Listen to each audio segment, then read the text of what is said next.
Esse podcast é apresentado por b9.com.br.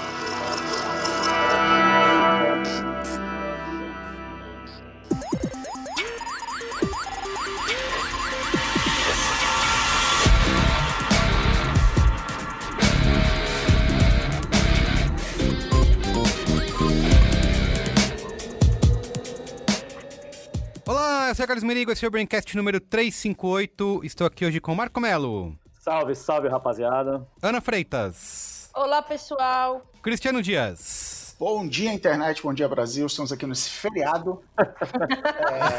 Hora extra, hein? Obrigado pelo extra aí. Ora aí, exatamente. Gravando de dia, olha só, um Braincast diurno. Ó, estamos aqui com um super convidado que você, na família B9 de podcasts, já deve conhecer a voz, já deve ter ouvido. Mas é a primeira vez aqui no Braincast, que é o Túlio Custódio. E aí, Túlio, tudo bem? Olá, pessoal, tudo bom? Tudo ótimo, tranquilo. Ô, Túlio, fala o que você já fez aqui na família B9 de podcasts. E o que você faz da vida também? Bom, em geral. O que eu faço em geral? Bom, eu sou sociólogo e sou curador de conhecimento na Inexplorato. Eu também aqui na B9 apresentei o podcast Gente Investiga e participei de alguns episódios do Mamilos. Acho que o Mamilos foi a minha porta de entrada aí no B9. Porta de entrada para as drogas mais pesadas. A droga mais pesada. Muito bem, ó, estamos aqui reunidos para falar sobre Felipe Neto. Né, amigo? Porque afinal, por que não? Por que não? Isso. Felipe Neto, estamos sendo justos com ele? Olha aí, hein? Essas pautas estamos sendo justos. Sucesso, hein? Sucesso total, A exatamente. última foi do Neymar? Foi do Neymar, a última que a gente fez? Ih, não sei, já teve... teve no Neymar. Mas era ao contrário, era Neymar, ele está sendo justo com a gente. É verdade. Era o Eu ia inverso. falar, tipo, nenhuma quantidade de justiça pro Neymar é pouca justiça.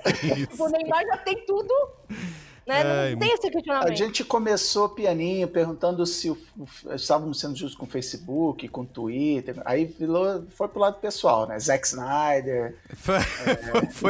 O primeiro acho que foi do Zack Snyder. Ah, é isso aí, vamos lá. Felipe, não é só o Felipe Neto, né? A gente tinha uma discussão sobre vários influenciadores e celebridades que estavam silenciados até um tempo atrás, ou então... Silenciosos, né? Ou então, Auto-silenciados. Se auto-silenciaram, ou então ajudaram o Brasil a chegar nesse poço que está hoje.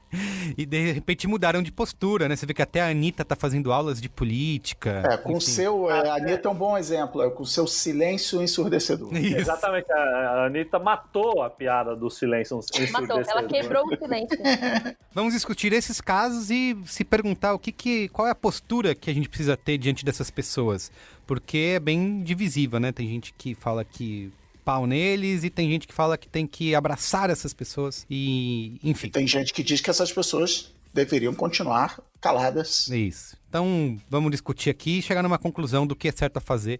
Tá? Então, Ou não, né? E contar pra vocês o que deve ser feito e o que é o correto. Porque afinal, tem uma coisa correta e ao final de 1h e 20 de discussão a gente vai chegar nessa conclusão do que é certo. O papel do Braincast é sempre esse, né? Isso. Então tá bom, vamos chegar lá. Mas antes, quero avisar você aqui que a família B9 de podcasts continua ativa nesse momento de isolamento social e quarentena, né? Você pode acessar podcasts.b9.com.br e eu vi lá, tem programas, todos os dias, programas novos saindo. Eu sei que você não está mais pegando transporte público, dirigindo, né? Não está pegando metrô nem ônibus para ouvir os podcasts, mas a limpeza continua toda aí na sua casa, né? O chão está sempre precisando... Tem migalhas no chão, a gente estava discutindo antes aqui de começar a gravação. Inclusive, falando sobre influência, a nossa influência sobre a faxina dos ouvintes foi algo que... Foi avassaladora. Há tempos que eu não via nas redes sociais tamanha comoção com o episódio. Galera mandando fotinho de limpeza, de lavando louça, ouvindo o Braincast. Inclusive, Flash Limp, tamo aí, hein? Manda recebida. A galera... Nunca é tarde. A galera botou um monte de marcas lá, Flash Limp, Betani, sei lá o quê, que a gente tem que receber produtos de limpeza. Essa é a nossa isso aí, recebidinha. Bairro do Limão é logo ali, hein? Bairro do Limão. Muito bem. E aproveitando que eu tô falando da família B9, queria convidar você também, que se não ouviu ainda, que no meio de toda essa bagunça aí, a gente recebeu uma notícia boa aqui no B9, que o episódio 229 do Mamilos, que é o Alter do Chão, Paraíso em Disputa, recebeu menção honrosa no Web Awards, tá? Pra quem não conhece, uma premiação aí internacional que valoriza os conteúdos de excelência na internet.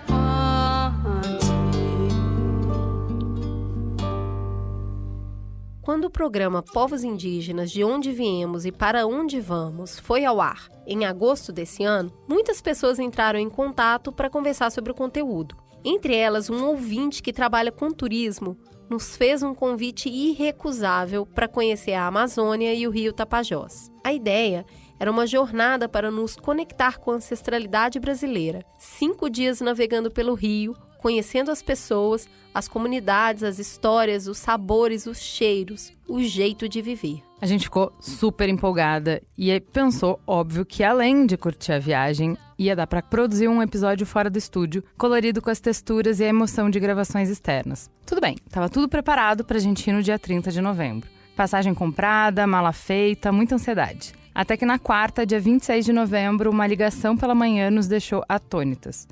O guia provocador da viagem tinha sido preso. Muitos telefonemas e conversas depois, a gente decidiu manter a viagem. Agora mais curta e com outro foco.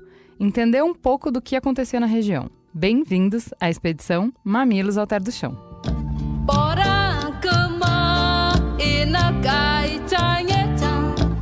Nessa jornada, nos envolvemos em conversas que nos fizeram refletir sobre o direito à terra, a forma como ela é distribuída, como a especulação imobiliária age e afeta as comunidades, como um apanhado de pessoas de diferentes lugares do mundo, com diferentes sonhos e interesses, podem formar uma comunidade. Esse programa foi publicado no ano passado, em 2019, e a gente agora, por conta dessa premiação, resolveu fazer um retrabalho nele de remasterizar o programa, um novo sound design, ou seja... O Snyder Cut, é isso? Exatamente, versão do diretor do Mamilos Alter do Chão, Paraíso em Disputa. Pode acessar mamilos.b9.com.br ou então procurar aí no seu aplicativo preferido, tá? E você vai poder ouvir nosso podcast premiado.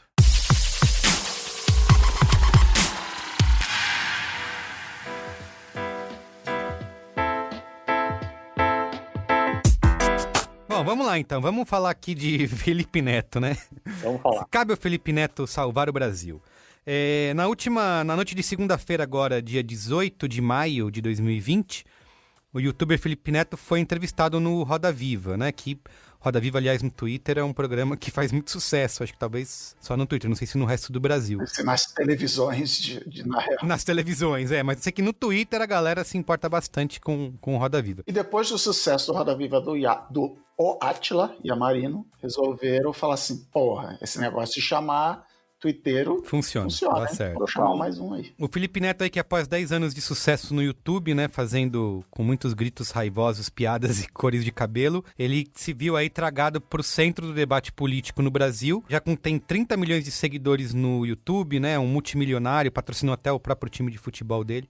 Ele, no vídeo de retrospectiva de fim de ano do YouTube, apareceu como um dos 10 maiores youtubers do mundo. Olha, do mundo. Do mundo. E ele tem usado bastante o Twitter aí como ferramenta de disputa nesse cenário político, inclusive discutindo aí com o prefeito do Rio de Janeiro, Marcelo Crivella, e discutindo com outras grandes contas e perfis da área política, né? Sempre repercutindo em notícias e com pautas progressistas na mídia.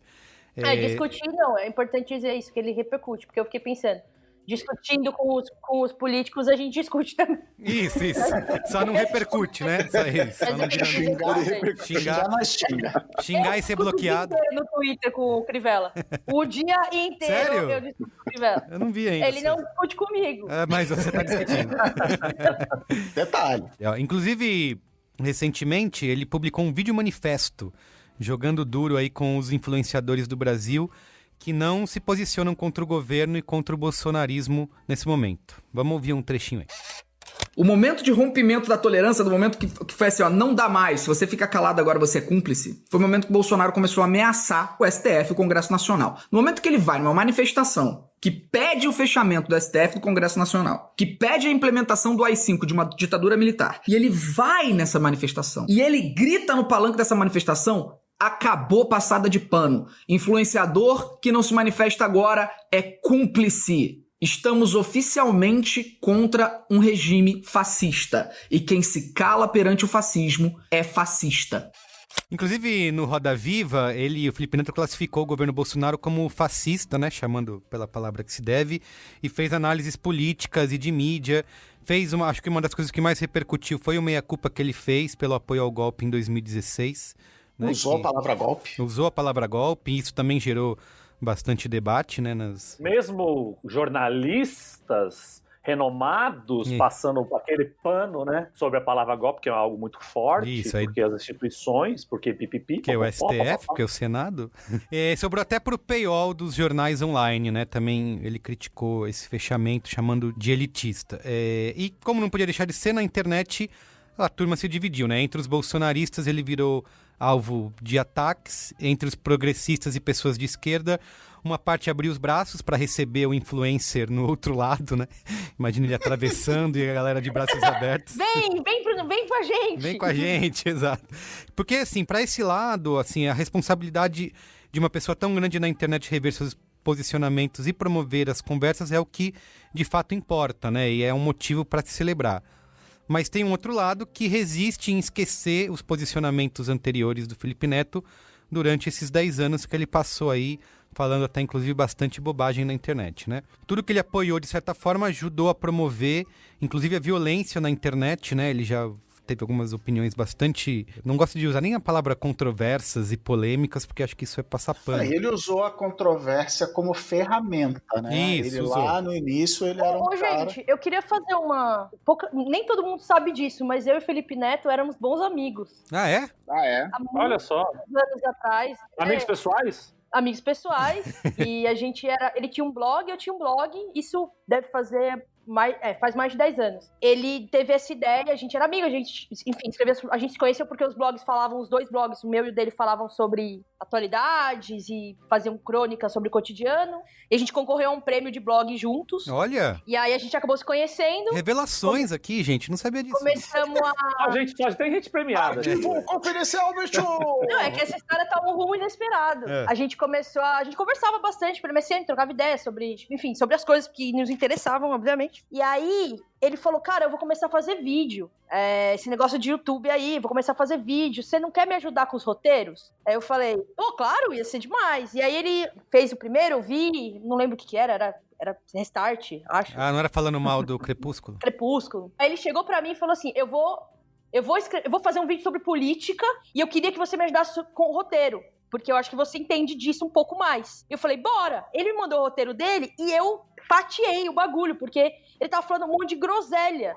E ele tava falando, assim, que eu me lembro, o grande plot... Tá boa, faz um tempo. Mas que eu me lembro, a grande questão era aquele vídeo em que ele fala que nenhum político presta. Vocês me lembram desse vídeo?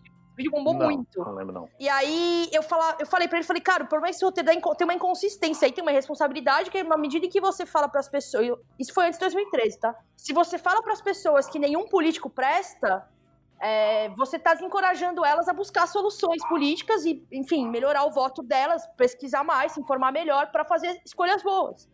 E aí a gente teve uma grande discussão, porque ele discordava, ele ficou tentando me convencer que eu tava errada, a gente tretou e aí a gente se afastou. Caramba! Olha só. Caramba, Ana, você poderia ter sido responsável por ter mudado o Brasil, o planeta. Mas você é hipster de briga política. Hein? Parabéns, Ana. Eu consegui voltar pro passado, poderia ter matado o Hitler. Isso, é o bebê Hitler. Eu não quis dizer que eu poderia ter matado o Felipe Neto, quis dizer que eu poderia ter convencido ele, naquele momento, do que eu não consegui convencê-lo. Caramba, e assim, olha a gente isso. nunca mais se falou. Teve umas 2 vezes que eu entrevistei ele pra matéria de jornal, e aí ele foi meio tipo, a gente se conhece, né? Aí fala aqui com a minha assessora. Eu, tá bom. Mas, Ana, parabéns que você fez sua parte, viu? Não fiz, né, Carlos? Esse foi o ponto. Não, você fez sua parte. Se ele não quis ouvir, se ele não... Eu tenho uma história não tão incrível quanto o Diana Freitas com o Felipe Neto, que assim como o Carlos Merigo, o Felipe Neto já foi cliente da minha empresa de hospedagem. Na Vilago, olha só. Ele tentou fazer um site meio... Todo mundo aqui tem um passado com o Felipe Neto, hein? Olha só. E aí, em 2010, rolou, na Copa de 2010, a gente estava fazendo um projeto com o Google e, portanto, com o YouTube. Uma das ideias que surgiu, o projeto não estava indo bem de engajamento. E aí o Champs, que já participou de Braincasts aqui, que era um dos planejadores estratégicos da campanha, deu uma ideia de a gente trazer youtubers para interagir com o público e pedir a opinião do público. A gente não podia falar de Copa do Mundo, não podia mostrar lance, não podia fazer nada. E foi nesse projeto que eu conheci Luiz e Gino, inclusive, foi onde tudo começou. E aí a gente chamou o Felipe Neto, o PC Siqueira, outros youtubers. O preço ainda não era absurdo, a gente conseguiu contratar todos os maiores youtubers do Brasil para participar do projeto. E eu lembro muito que eu vi o Felipe Neto, ele foi lá na Colmeia e ele filmou uma das aparições dele no projeto, literalmente na minha frente. Eu vi o processo de trabalho dele, eu ganhei um respeito gigante pela ética de trabalho dele, de ver como ele levava aquilo a sério. E parte do projeto era... Quem gerava conteúdo do projeto era a ESPN, e o público não interagia com a ESPN. E o Felipe Neto, num videozinho, ele falou assim, eu acho que quem vai... E era... Os youtubers tinham que dar palpite do resultado do jogo. E ele falou, sei lá, acho que o Uruguai vai ganhar esse jogo. Mas se você discorda de mim, manda aí o comentário. Assim, falou literalmente desleixado desse jeito. E, cara, esse vídeo teve mais comentário do que todos os vídeos da ESPN e do Higino somados e tal. Na história, mostrando o poder de comunicação que ele tinha, o poder de conexão com o público. E assim, eu não concordo com tudo que ele fez, eu não necessariamente... Isso virou arquivo confidencial. Isso, exatamente. Faustão vai chamar a gente lá no... Vou contar a minha relação com o Felipe Neto. Minha relação com o Felipe Neto caiu um vídeo na minha mão desse idiota na época. Eu falei, que bosta. A única história que eu tenho com o Felipe Neto é que nessa época dos blogs, ele participava dos eventos, encontro dos blogs, já foi em boteco, beber com a galera. Isso, eu já encontrei, trombei ele numa dessa, e antes do vídeo ser alguma coisa. E nessa época ele me confidenciou uma informação que aí, momento Faustão, arquivo confidencial, que Felipe Neto, antes de ser Felipe Neto, era Legender de Lost. Olha só, aí... Legenda de Lost. Eu acho que uma coisa que justifica a pulga atrás da orelha das pessoas que estão com a dificuldade de aceitar o Felipe Neto do outro lado, né, e passar essa borracha no passado, não é nem só a política eleitoral, né? É porque ele já fez muitos comentários machistas, homofóbicos, teve comportamentos bastante problemáticos para levantar, gerar views no canal dele, né? Então a pergunta que fica é se dá para simplesmente esquecer.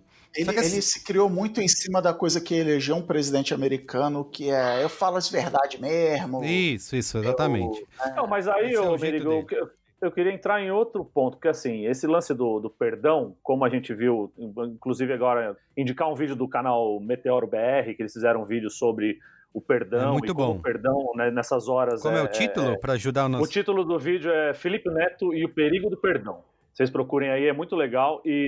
Mas o lance é, o Felipe Neto era um moleque, certo?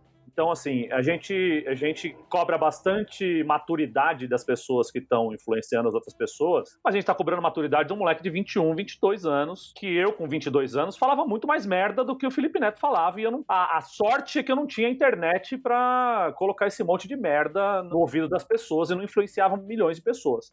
A partir do momento que essa pessoa começa a evoluir como pessoa e começa a fazer essa meia-culpa, essa autocrítica que ele inclusive fez durante o Roda Viva, é algo a se louvar, que o cara tá fazendo isso, não tá fazendo isso na casa dele pra mãe dele, tá fazendo isso com um público de 30 e tantos milhões de pessoas que ele influencia. Isso. E tem uma diferença... E uma garotada aí também, né? Então, isso faz muita diferença também na hora de você dar esse perdão ou não dar esse perdão, por exemplo. E mais ainda, Marco, ele tirou do ar vídeos que ele olhou e falou, puta, falei merda nesse vídeo. Não dá pra isso ficar no ar, exatamente. Ele tirou do ar, então não é assim, tipo, a minha filha de 7 anos tá lá vendo os vídeos do Felipe Neto, que é curiosidade, os robôs mais malucos do mundo, que é o formato meio feijão com arroz dele. Então ele olhou e falou assim, cara, eu tenho que tirar isso aqui do ar. E não tirou escondido, tipo, deixa eu esconder o que eu fiz. É tipo, eu vou tirar porque eu falei groselha. Então, mas isso, onde eu quero chegar é o seguinte, é diferente você ver essa evolução dessa pessoa durante vários anos e vendo que ela tá entendendo como o mundo funciona e como isso tá afetando a vida dela, do que você perdoar um Lobão da vida, por exemplo. Que ele estava fazendo campanha, ele estava do outro lado do espectro, e quando o outro lado parou de atender as necessidades dele, parou de bater palma para as loucuras que ele estava falando, aí ele vira oposição por virar oposição, porque tá afetando a vida dele, e ele não concorda, do dia para noite ele não concorda mais com tudo que está acontecendo, entendeu? Então são duas formas diferentes de você ver esse tipo de perdão. Pessoas que estão mudando de verdade, estão evoluindo enquanto pessoas, e pessoas que estão indo para onde a maré tá jogando elas. Alexandre Frota, Lobão, essa galera, assim, o inimigo do meu inimigo é meu amigo. mas até a página 2. Tem coisas que você perdoa e tem coisas que você não perdoa. Com certeza. Eu acho que tem um ponto também que não é só a pessoa, né? Porque, invariavelmente, assim a gente espera, as pessoas elas vão amadurecendo, elas vão tendo contato com pessoas, referências e vão, né, desenvolvendo aí a forma como elas veem o mundo. Mas acho que também tem o amadurecimento da própria ferramenta, do próprio meio, né?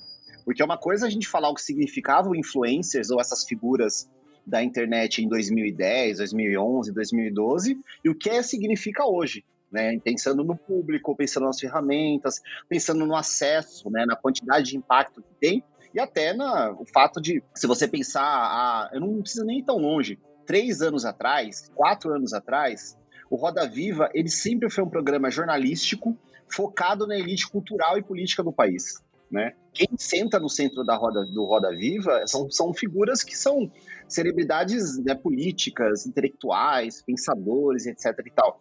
Essa ideia de formador de opinião vinculado à internet, vinculado a um público que não necessariamente é um público das universidades ou da elite política financeira, não existia. Então, acho que até o próprio amadurecimento dessa figura do que é o influencer, do que é esse comunicador digital, também responde um pouco a forma como ele está, enfim, se manifestando, né? E acho bem interessante. Agora, também não vou estender muito nisso, mas talvez, para mim, pelo menos, eu acho que o assunto não é perdão ou não perdão, porque acho que também a gente às vezes se coloca, a gente assim, as pessoas, a sociedade, quem está falando sobre isso, nesse lugar de julgar se a pessoa está certa ou está errada. Eu acho que a gente Tribunal da internet. Exato. Não cabe a nós, talvez, né? Exato, tentar fugir, até porque ele mesmo já, no próprio programa, ele fala coisas que já são elementos disso, né? Ele fala sobre a importância de escutar aquela pessoa que ele entendeu que ele fez uma ação, falou bosta em relação a ela.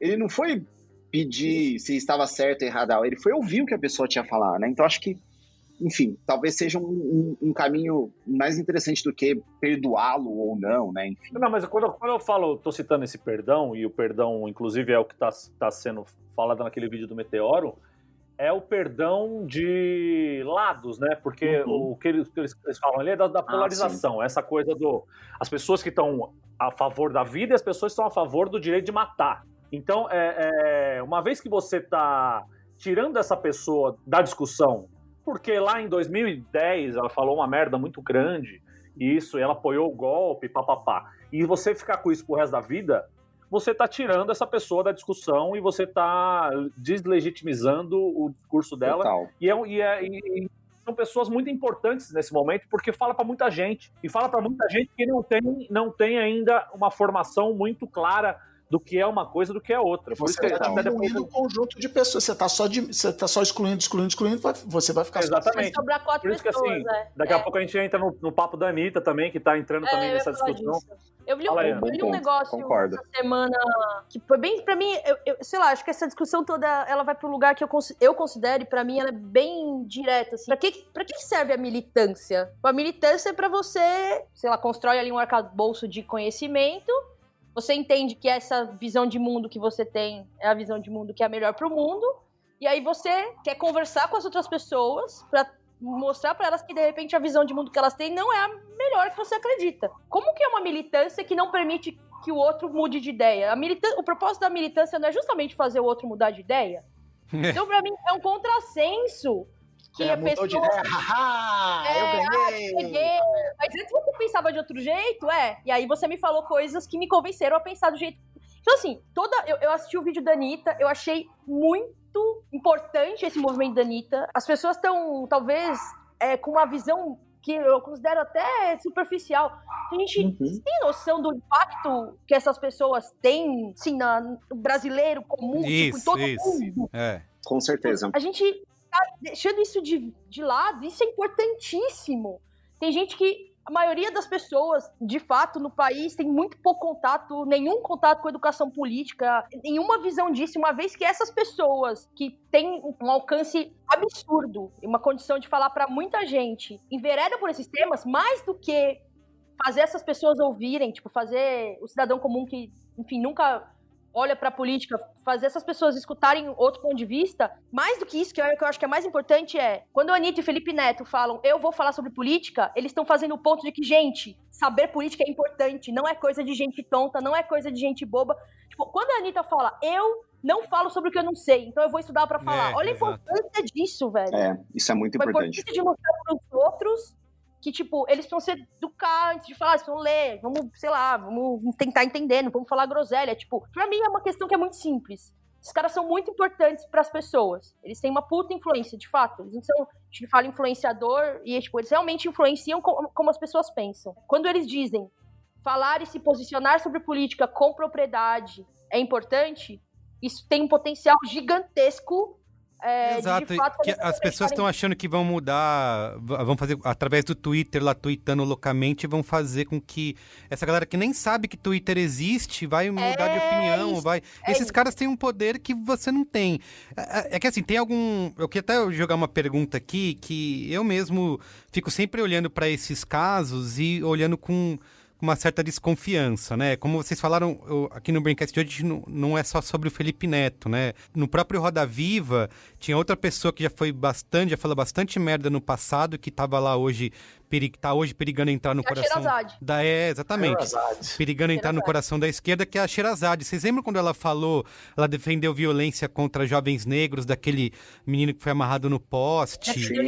Aquela fala dela no jornal, cara, em rede nacional, no SBT, eram umas coisas de dar embrulho no estômago, né? Não, ela só foi contratada pelo SBT porque ela falava esse tipo de coisa, entendeu? É o modus operandi do SBT, inclusive, com o Marcão do Povo. Isso. Essa galera que defende genocídio de gente. E hoje ela tá lá, vou colocar aqui entre aspas, do nosso lado, né? E uma coisa que eu fico olhando pra esses casos, pegando de novo do caso do Felipe Neto, né? Será que ele tá... Eu fico me questionando, será que ele tá fazendo um branding de super-herói? Quando ele aparece, por exemplo, logo que ele entra nesse debate político, ele vai lá, tira foto conversando com o Luciano Huck, a galera já vem falar, tá vendo? Olha lá, ele tava lá com o Luciano Huck, tem todo um plano por trás. Enfim, será que realmente existe uma agenda? Mas assim, eu não sei se isso é importante. Tipo, é isso que me incomoda. Sim, se ele defende posições que eu considero pessoalmente, né? Tô falando da minha posição, mas se ele defende posições que eu considero que são melhores pro mundo do que as posições, bem melhores, do que as posições da oposição, posições semelhantes à minha, se ele tem agenda, se ele não tem, tipo, isso não é uma questão, quer dizer que uma pessoa que defende posições políticas tem uma voz muito ampla, né, tem um grande público, ela não pode considerar, de repente, concorrer a um cargo público? Ela pode, inclusive, esse é o que a gente faz, entendeu? A gente tem que lembrar que não é um movimento de agora, né? Você lembra quando ele peitou o prefeito do Rio, que ele colocou, que ele proibiu de ter o gibi lá na Feira do Livro, Bienal, né? Na Bienal, e ele foi lá e distribuiu o gibi pra todo mundo. Ele foi muito contundente nas eleições. Não é gibi, Marco Melo, é HQ. É HQ. Pô, respeita. Não sabe nada, Marco Melo. Mas rola muito isso, essa desqualificação automática de que não, mas a intenção dele, e a gente tá vendo isso com o João Dória, a pessoa que desperta o que há de pior em mim, mas assim, não, o Dória ele só tá falando isso e aí, bicho, mas assim, as ações dele me favorecem, então eu vou apoiar ele até o momento que ele deixar de me favorecer. Então, o inverso acontece também, né? Que é tipo, o Bolsonaro fala esse monte de absurdo e os apoiadores do Bolsonaro falam, não, mas a intenção dele é muito boa e ele não quis dizer isso. E a gente fica conjecturando sobre as intenções desses atores nunca é. A intenção do Bolsonaro nunca é boa. Não, pra nada. Pra nada. Mas por que a gente fica conjecturando sobre as reais intenções dos atores políticos num momento que é um momento de crise aguda? Total. Que o que importa realmente é as atitudes que esses caras estão empreendendo. Eu não tô defendendo Dória aqui, longe de mim, tá? Não é essa seara que entramos. Posso colocar um ponto? Eu queria te perguntar um negócio, Juliana. Eu ia te perguntar um negócio, então fala aí. Só em cima desse ponto que você tá falando, que, assim, pra mim faz muito sentido que a história do julgamento, a história da moralização tem a ver com isso, né? A gente assim, nós, povo brasileiro, a gente tem o costume de ficar buscando esses salvadores, né? Essas figuras moralmente super dignas, incríveis e maravilhosas e ficar atribuindo a elas lugares de salvação. E para que elas estejam nesse lugar de salvação, a gente precisa ficar todo momento julgando o quão boas, o quão incríveis, o quão maravilhosas elas são, né? Então, qualquer possibilidade de deslize, né? ainda mais no contexto onde as pessoas estão cada vez mais impacientes, cada vez mais mimadas, cada vez mais instantaneístas, né? Vira um motivo para a gente tirar essa pessoa, né? Então, eu tô olhando todos os passos dela, e o pior do que isso, eu estou conjecturando, eu estou imaginando o que significa cada passo que ela dá, que aí são essas, né, teorias da conspiração. Não, ela tá confabulando. Não, ela tá indo para cá, tá indo para lá. Eu acho que isso, para mim, é um dos problemas que a gente tem em relação a como a gente não só personaliza, mas como a gente moraliza o debate público, o debate político sobre coisas que têm a ver com a nossa vida. E aí tem um outro elemento que acho que a gente também pode, quando a gente coloca, sei lá, Bolsonaros no jogo, etc. Não sei se vocês ouviram falar, é um conceito até que estava em vigência por conta da história do Trump, que é a janela de Overton, né? O Overton Window, o conceito, enfim, dessa coisa de você, né? Para quem aqui está ouvindo não conhece, mas a ideia de que você alarga um debate quando você coloca posições muito extremistas no jogo. E aí aquele range que você tinha, né? Vamos supor, uma régua de 10 centímetros, ela se torna uma régua de 50. Né? Então todos os números que estão dentro dessa régua, eles são possíveis, porque você alargou aí o período de possibilidades que tem dentro de um debate ou do imaginário tem até público, né? Tem até um exemplo que eu já vi simulado, que aqui no Brasil rolou, que é a questão da maioridade penal, né? Quando chega, por exemplo, lá o Bolsonaro ou algum outro político de extrema-direita e fala, não, a maioridade penal vai ser de 14 anos, ela faz com, e esse debate fica sendo colocado na mídia, faz com que a galera progressista, que achou que o mínimo tem que ser 18, já comece a pensar que 16 é uma boa. Então, você começa a negociar para... Oi? O Cris Dias deu um ótimo exemplo outro dia num outro programa que a gente gravou, que é assim, não, eu acho que toda criança tem que trabalhar. Não, pô, isso é absurdo, não tem, por que criança não pode trabalhar? Tá, então só as crianças pobres têm que trabalhar. Não, a esquerda, não pode. Pô, mas vocês também não conseguem, chegar no meio termo? Não conseguem negociar, aí fica difícil. Pô, também não dá pra dialogar com você. Aí não dá. Continua aí, Túlio, te interrompi. Eu acho bom trazer a história do Overton Window, né, da janela de Overton, porque isso também mostra um pouco como a gente está lidando com essas figuras públicas, né? Uma figura do Bolsonaro, essas figuras extremistas do pântano da política, da sociedade que tem surgido nos últimos anos, faz com que qualquer pessoa que fale coisas minimamente sensatas, dentro da régua que a gente já tinha de civilidade e democracia, e olha que essa régua aí também, ela dá uma pendengada, faz com que ela seja, nossa, olha só que pessoa incrível, meu Deus, olha só que pessoa sensata, né? Agora tá na moda o termo fada sensata. Então, acho que é importante a gente pensar sobre isso, como isso reflete, mas como nós estamos afastados da discussão política, como nós estamos afastados de uma visão de entender que, na verdade, cara, tem gente puxando a régua, esticando o chiclete de maneira muito grotesca. As coisas que o Bolsonaro fala, as coisas que seus apoiadores falam, são coisas que são muito grotescas, que elas não deveriam estar dentro da nossa régua de possibilidade política, de negociação, enfim, até de consideração. Então, acho que esse é um ponto legal da gente ter aí, enfim, em consideração. E uma palavra que está muito em moda, principalmente do lado do Bolsonaro, é lealdade, né? Acima de tudo, somos leais ao presidente. Então, tudo que ele falar, se eu discordar dele, eu estou sendo desleal e eu sou desclassificado, estou expulso militar, né? Isso é um ranço militar, né? Sim. Mas o malandro que tá querendo ser ministro da Saúde postou lá no Instagram dele, não, meus seguidores são acima de tudo leais. E é fé cega, né? Tipo assim, não importa o que eu vou falar, você tem que respeitar o que eu tô falando. Mas eu também vejo isso do nosso lado de cá, de buscar uma certa perfeição. Não sei se é uma coisa do ser humano, do brasileiro, ou como representante da geração X, perguntar se é uma coisa de millennials, mas é assim, eu não admito nenhum erro que tenha a ver com cultura do cancelamento. Assim, você cometeu um deslize, você está cancelado, você está expulso da tribo e você não pode voltar. Não recebemos ninguém de volta porque eu não posso, se eu estou ao seu lado e você 10 anos atrás falou mal da banda Restart, eu não posso compactar com isso e tal. Então, eu vejo muito isso, dessa coisa, e eu sinto uma falta de...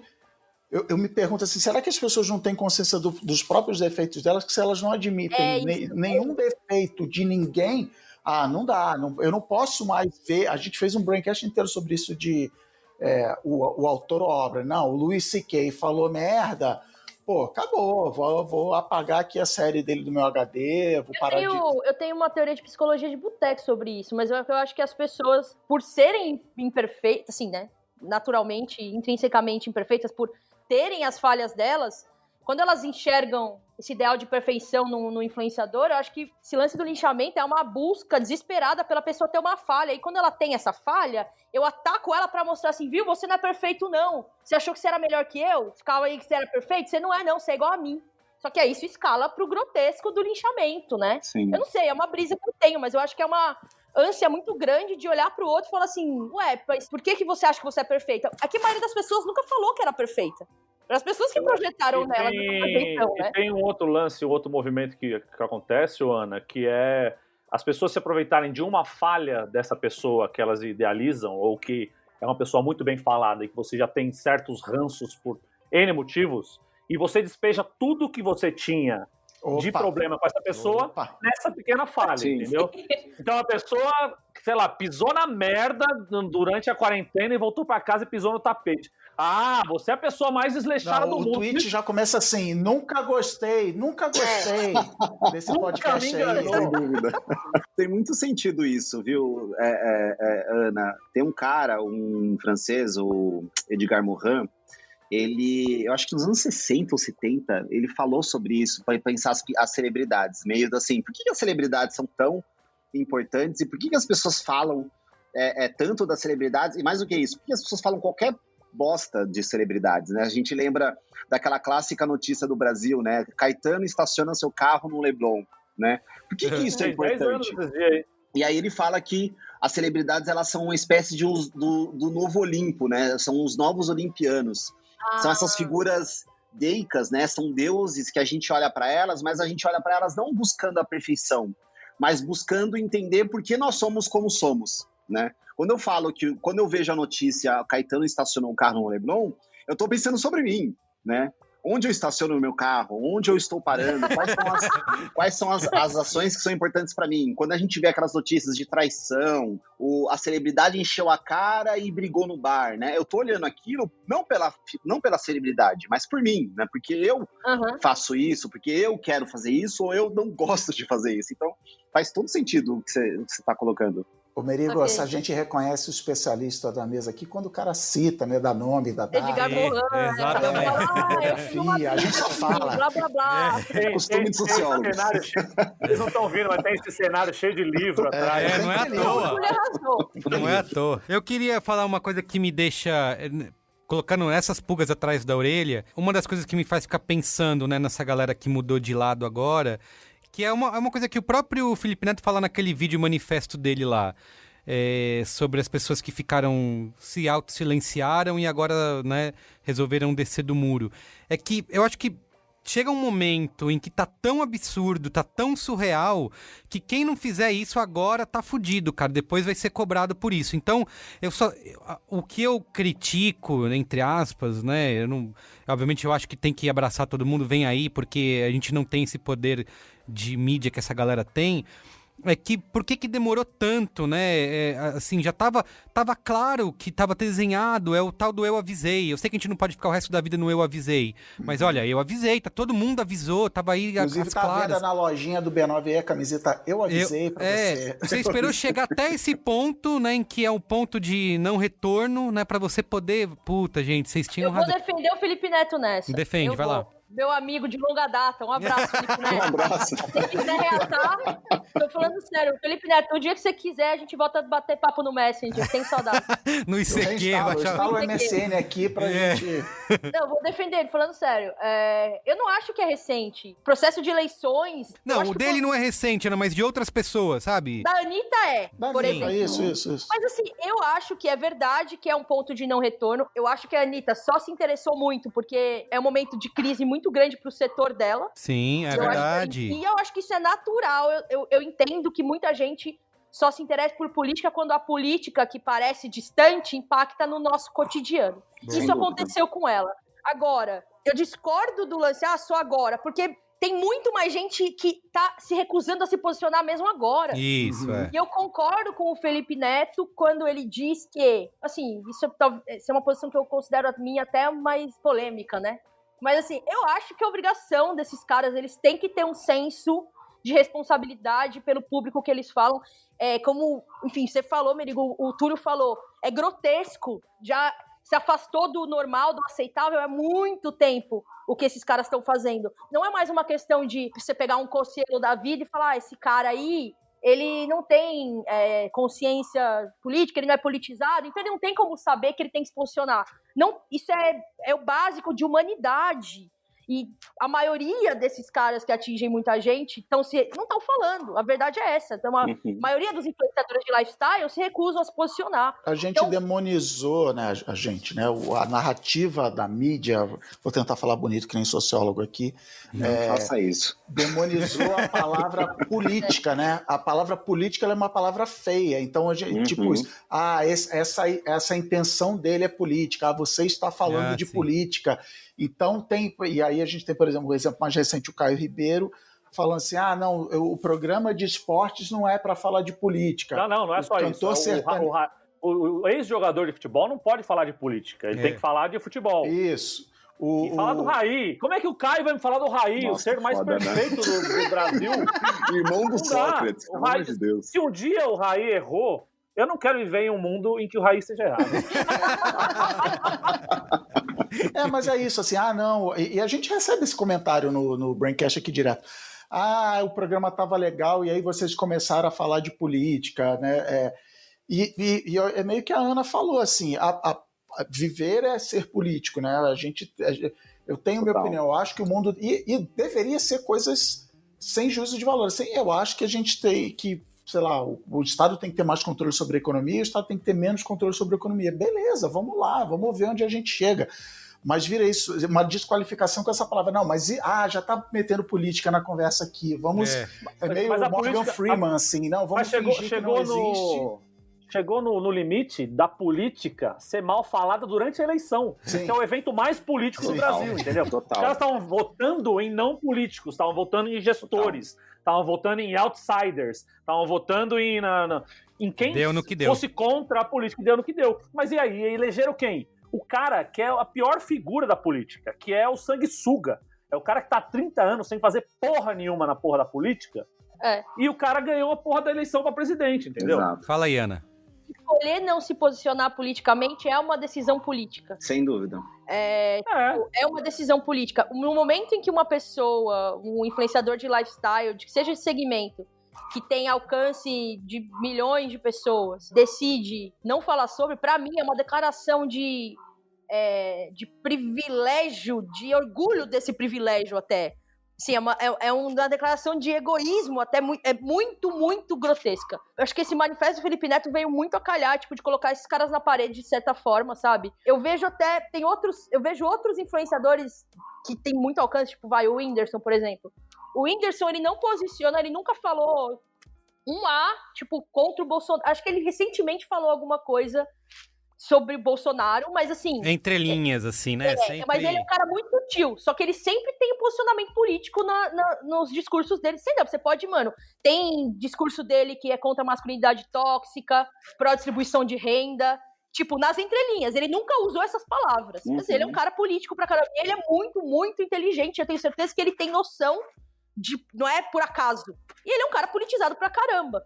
Mas você acha que ele deveria vir a público, assim como o Felipe Neto, e fazer Eu acho que, no caso dele, ele fez escolhas, ele faz posicionamentos políticos nas entrelinhas, e que, pra mim, assim, é a minha visão pessoal, tá? Tipo, a Ana Paula acha que basta, desse jeito. Porque é uma escolha, porque tem um posicionamento, eu consigo enxergar ali um posicionamento. Porque se ele der uma de Felipe Neto, ele vai perder seguidores, tem gente que vai parar. Vai perder contrato, vai perder seguidor. O jeito dele é um jeito muito eficiente da mensagem que ele acredita, da militância dele, chegar no público dele. E eu acho isso louvável. Porque é uma inteligência de comunicação animal, né? Me parece que essas pessoas que vivem da sua imagem, que elas são a marca, estão preocupadas em perder o que a Ana falou, seguidores, perder o contratinho, a marca não me patrocinava. Tem um cara de stand-up que chama Afonso Padilha. Eu não sei se vocês conhecem. Tipo, é um cara que... dos Quatro Amigos lá. Quatro Amigos, do Thiago Ventura e tudo mais.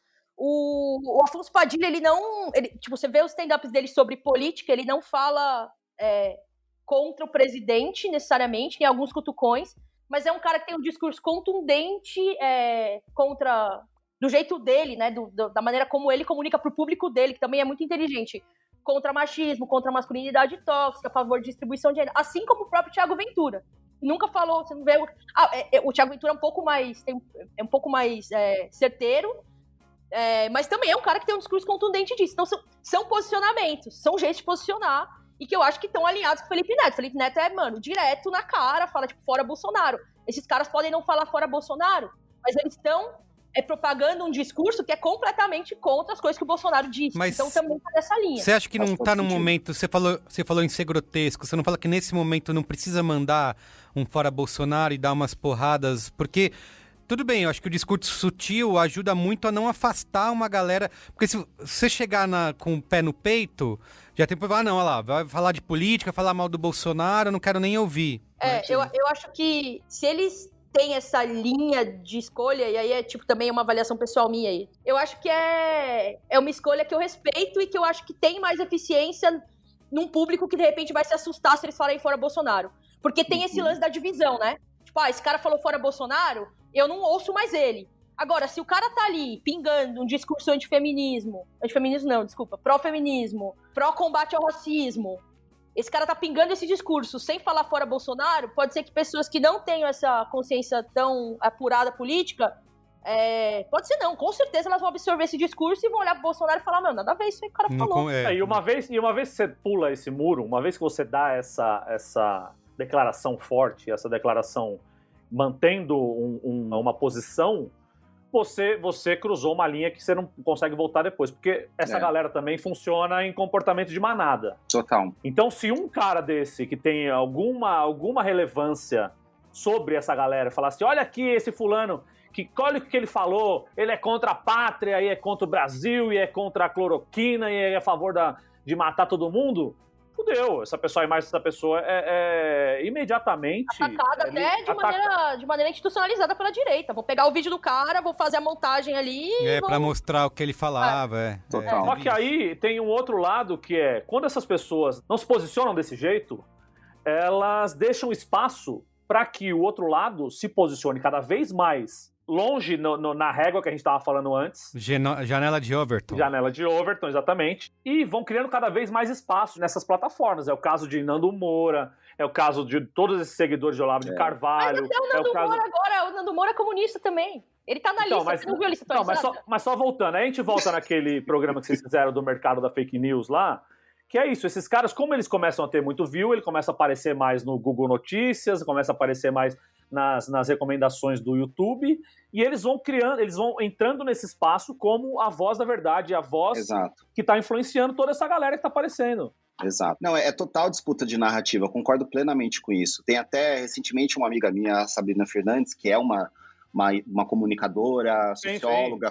comunista. Tese 11, né? Esse dia ela colocou busca no YouTube, escrevendo comunismo. E aí apareceu o vídeo dela, e na sequência veio Nando Moura, Olavo de Carvalho, todos esses caras. E ela falou assim, olha só a importância de ocupar esse espaço. É disputa de narrativa. Se você não estiver falando, vai ter outras pessoas falando, e vão ter outras pessoas falando o que elas quiserem sobre aquele conceito, sobre aquela ideia. Agora, tem uma coisa aí que acho que a Ana levantou, você também, Marco, levantou a bola, que o que é o explícito em termos de você se manifestar politicamente e o que é implícito de você se manifestar politicamente. Eu acho que tem momentos, sim, que é importante essa manifestação explícita, as pessoas demarcarem posição e, de alguma forma, dizerem ao que estão, ao que vieram, mas também isso não significa politização. Eu acho isso muito importante deixar claro, porque muitas vezes os bordões eles se tornam esvaziados, né? Tem uma série de bordões, por exemplo, principalmente em 2013 isso aconteceu muito, que foram esvaziados, né? A política é cheia de bandidos, abaixa a corrupção, fora Dilma, aí depois virou fora Temer.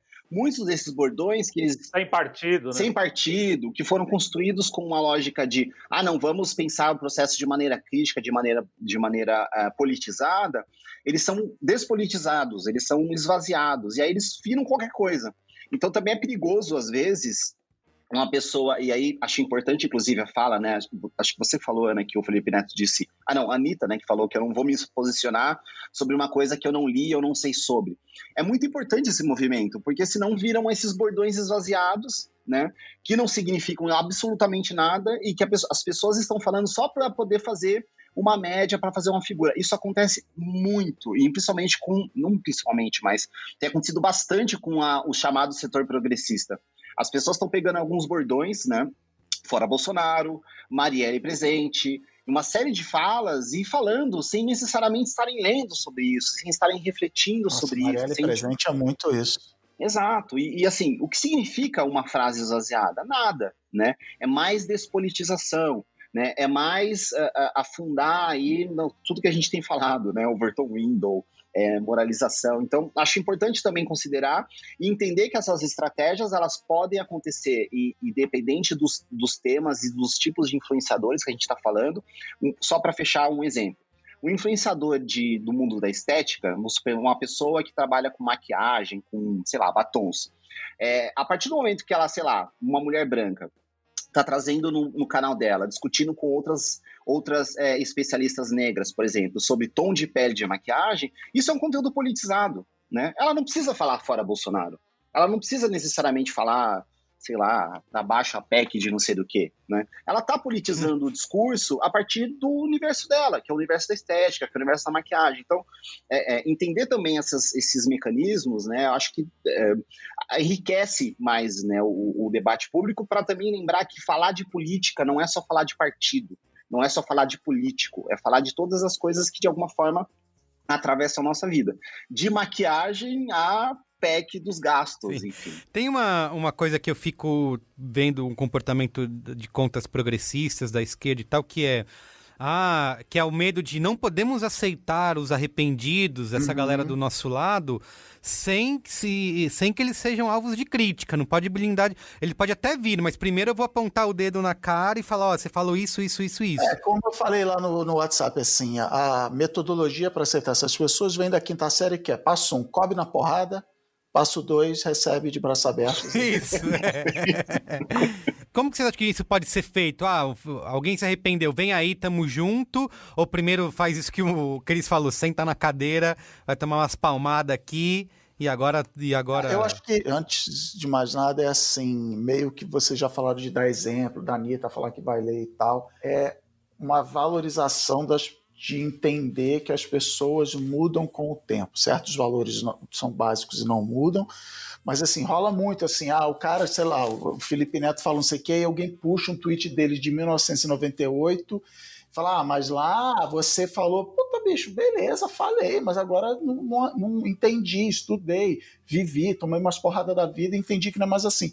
Mas uma palavra muito usada e muito gasta é assim, hipocrisia, olha lá, fulano está sendo hipócrita, porque 17 anos atrás ele defendeu o quê? Vamos definir a hipocrisia? Pois é. Vamos definir a hipocrisia. Hipocrisia não é quando, porque você só falaria isso se fosse mentira, né, a pessoa também é hipócrita. As pessoas usam muito o termo hipocrisia, eu acho que quando elas estão acusando o outro de estarem falando coisas que elas só falariam se fosse mentira, mas não é falta de coerência, né?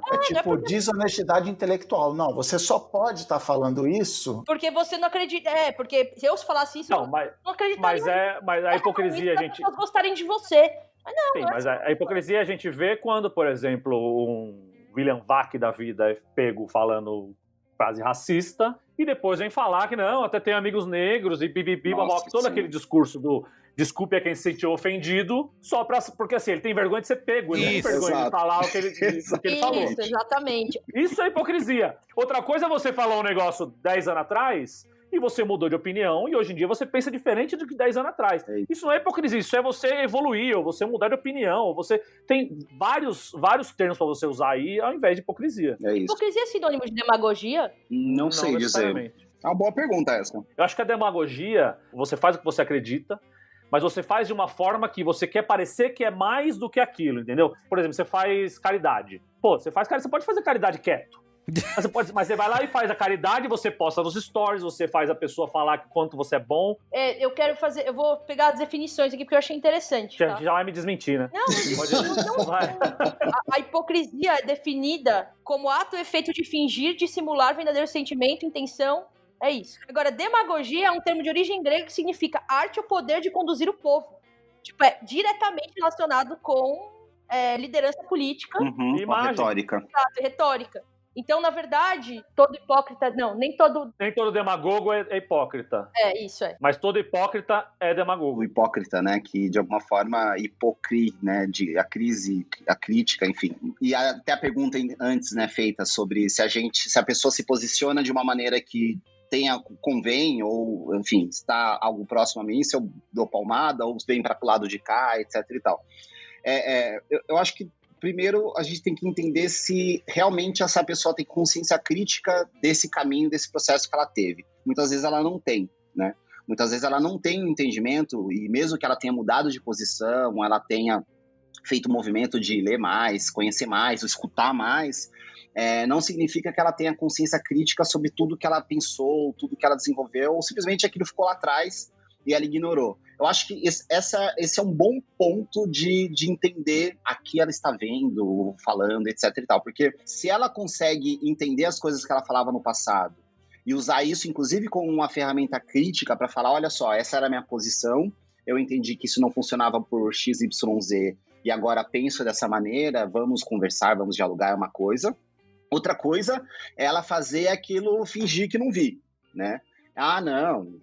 Ou não falei nada, ou quando ela é perguntada sobre, ela não responde. Eu falo isso porque acho importante a gente diferenciar o que é o ressentimento, né, do que é uma cobrança crítica em relação a uma trajetória.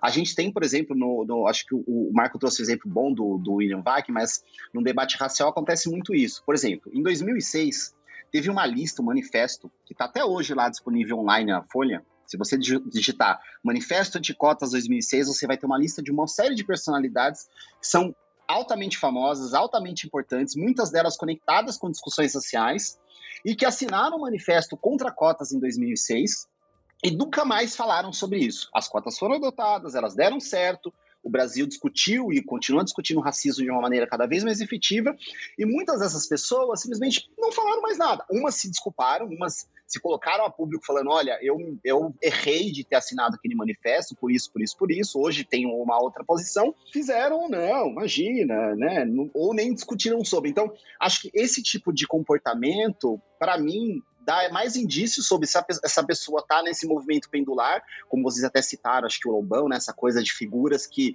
estão a cada vez onde os convém, né, para usar uma frase oportunismo, né? Oportunista, para usar uma frase, acho que do Big Brother recente, né, que uma das participantes falou para outra, você só está onde te convém, né? Tem essas figuras e tem as figuras que realmente as pessoas mudam, as pessoas elas entram em contato na vida delas com uma série de casos, de assuntos, disputas que fazem com que elas possam, e assim esperamos, mudar de opinião, desenvolver, né? Como a Raquel Sherazade é um bom exemplo, ela se viu do outro lado da arma que ela estava apontando. Ela se viu vítima de machismo e tudo mais, e ela falou, caraca, entendi. Peraí, galera, então deixa eu voltar. E tem um monte de mulher que se vê do outro lado do machismo e fala, não, mas a lealdade, eu preciso ter lealdade, as coisas. Sei lá o que passa na cabeça delas, mas assim, não, vou continuar aqui porque é isso mesmo. Então, às vezes, você precisa disso, precisa levar uma porrada. Mas a minha grande dúvida não é com o Felipe Neto, não é com essa galera que você vê com a Anitta, que você vê uma galera que está se esforçando para crescer enquanto pessoa e entender como o mundo funciona. O meu grande problema é com caras como Lobão, como Alexandre Frota, como...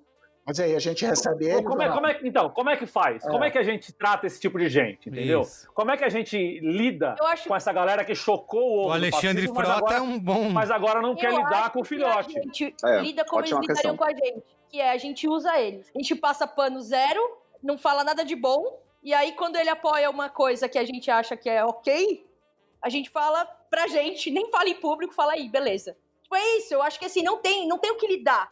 Manda pra ti, olha só o Lobão. O Alexandre Frota aí, ó, o Nando Moura que você compartilhava. Nesses casos só tem um uma atitude que é mandar aquela figurinha assim, que é um pato comendo um pão de forma, e eles embaixo assim, briguem, desgraçados, briguem. Porque isso deixa essa galera se matar, Deixa essa galera tá se ligado? matar. É isso. Enquanto o Alexandre Frota quiser mostrar pro mundo o quanto que o Bolsonaro foi filha da puta durante a eleição, pô, da hora, velho. Vai lá e faz o teu. Só que eu não vou te abraçar, e não vou te dar a mãozinha, e não vou te Esse cara, trazer pro meu lado. hoje ele tá falando que é pra adiar o Enem, legal, que bom. Amanhã ele vai falar outra coisa grotesca. Eu nunca vou... Amanhã ele vai ser contra casamento de homossexuais. É isso. Eu nunca vou usar esse cara como exemplo pra ninguém, do tipo, olha aí, viu? E até ele mudou de ideia. Porque se eu usar ele como exemplo, amanhã ele fala outra bosta e a pessoa também usa ele como exemplo. Sim, entendeu? verdade. Não é confiável, né? Eu queria falar do Beco Sem Saída, né? Que eu acho que todos esses influenciadores aí vão precisar enfrentar. Inclusive, agora, como a gente vive um momento de guerra, tudo bem, vamos lá, todo mundo junto, vamos nos dar as mãos e lutar contra o mal. Que é o discurso de que eu me posiciono, né? Eu tenho opinião, mas eu sou sem partido, né? E dando opiniões políticas, tentando sempre se desvencilhar. O próprio Felipe Neto tem feito isso, né? Se desvencilhar de partido, de candidatos e tal. E não tem como você ser um ator político sem você escolher um lado, né? Um partido, ou seja, algum político que vai te... O próprio terceiro colocado nas eleições que resolveu no segundo turno vazar. Exato. Então, como que o Felipe Neto, outras pessoas...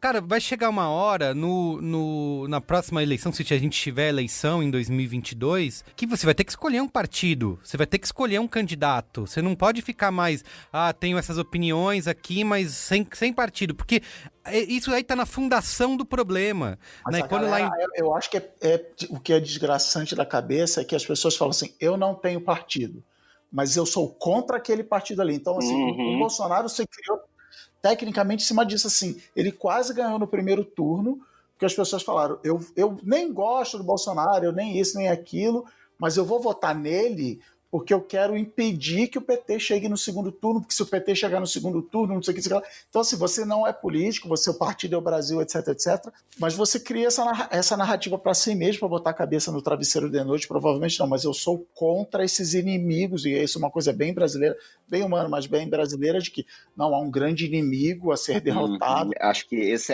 me parece que é o grande nó, o grande trucão da conversa política, que é uma armadilha, né? Porque a política no Brasil, ela é uma política partidarizada, né? A gente tem muitos partidos no jogo, só que no Brasil, assim como em outros lugares, partido não necessariamente é igual a ideologia.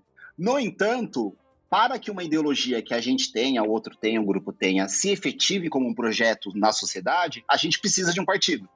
Então isso é uma armadilha mesmo que a gente se coloca, porque a gente quer fazer um debate político a partir da lógica dos partidos, mas os partidos não necessariamente representam ideologias tão explícitas, mesmo até a esquerda, né? Claro que tem alguns partidos que representam mais e menos, mas isso é muito difuso na realidade brasileira. O ponto até a direita, por exemplo, né? Eles estão tentando criar esse partido aí proto-fascista, espero que não seja processado ou perseguido, né? Mas esse Aliança aí 38 é um partido proto-fascista, não tem outro nome para isso, mas é muito difícil, é uma armadilha mesmo fazer essa discussão.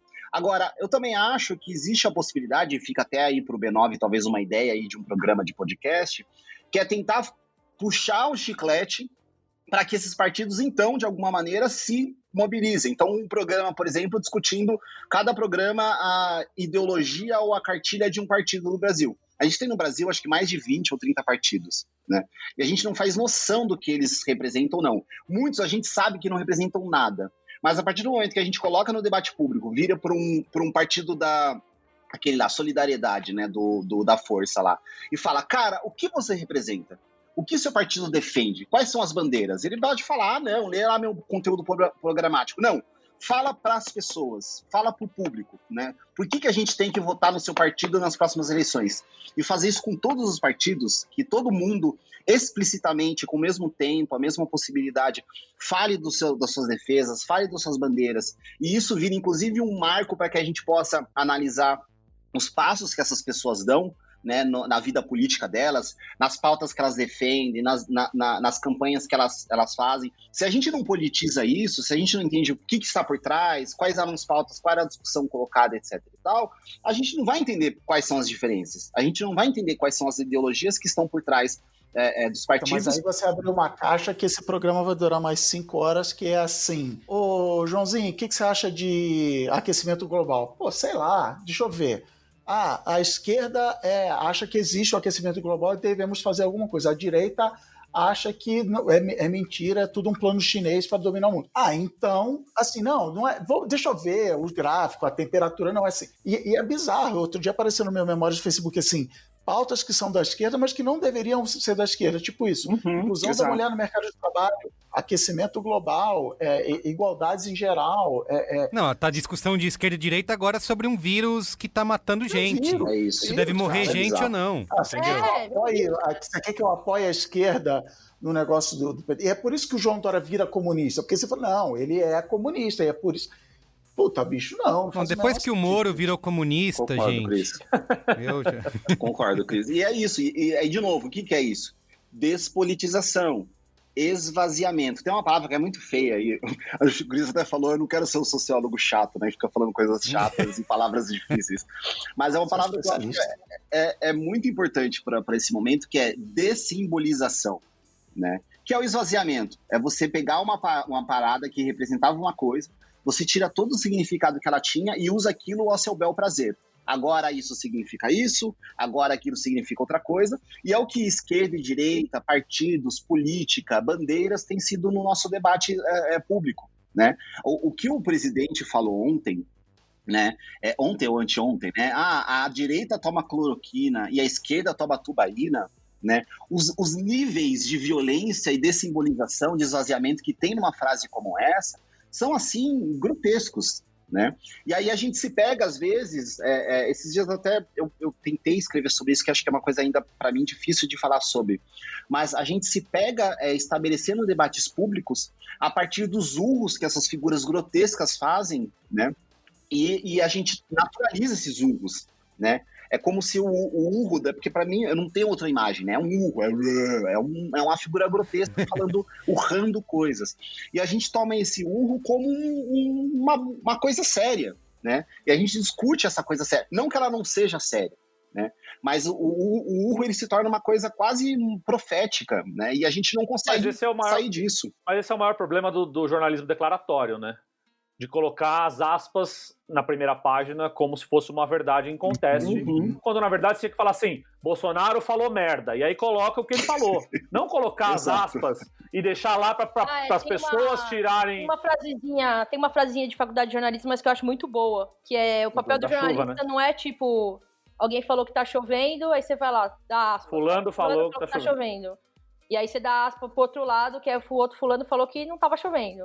É você sair lá fora e olhar se tá chovendo ou não, e escrever se choveu, velho. Tipo, exato. E aí tem esse lance do jornalismo declaratório, que é de ficar dando aspa de fato, e que é uma prática que a gente acaba empreendendo muito por uma perseguição esquisita, eventualmente, de uma espécie de imparcialidade, né? Enfim, sim. Tem toda essa... Não, mas aí entra no que o Felipe Neto, inclusive, voltando à pauta original, o Felipe Neto, que ele criticou no Roda Viva, criticou a CNN por colocar lados. Eu queria falar isso, porque quando eu vi essa fala, eu falei, caramba, que legal, porque ninguém fala isso diretamente. CNN, você tá fazendo merda, não faça isso. O cara falou, então, esse tipo de posicionamento eu acho que é importante, assim. Legal. Continua, Marco. Não, é porque o que ele falou no Roda Viva a CNN, com esse ar de imparcialidade, tá colocando discursos que não necessariamente são opostos. Num lado, você tem um discurso que vem com dados, fatos, ciência, ou o que quer que seja, e do outro lado tem fantasia, que te prova com argumentos. Você pode acreditar ou não, você pode ser burro bastante para acreditar ou não, mas do outro lado, tem uma pessoa que tá falando só fantasia, ele tá tirando coisas da cabeça dele, tá tirando do instituto cu dele, e como tá na televisão, em duas partes iguais, é a falsa simetria que a gente tanto condena... Você tá visualmente dizendo pro espectador que ele tem que escolher um dos dois. Exatamente, são teorias. É você colocar um debate do terraplanista e do não terraplanista. É exatamente tem que ter esse debate. Na hora que a CNN vira, ou quem quer que seja, um debate num lugar, numa universidade, bota assim: estamos aqui com Ana Freitas, que acredita que a Terra é redonda, e João da Silva, que acredita que a Terra é plana.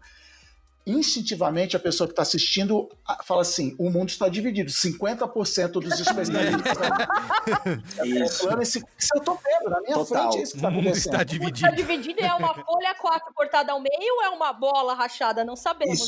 Isso é muito importante, porque tem um nome para isso, né? Que são escolhas trágicas. Que é a ideia de que você está diante de um cenário onde você só pode escolher uma coisa ou outra.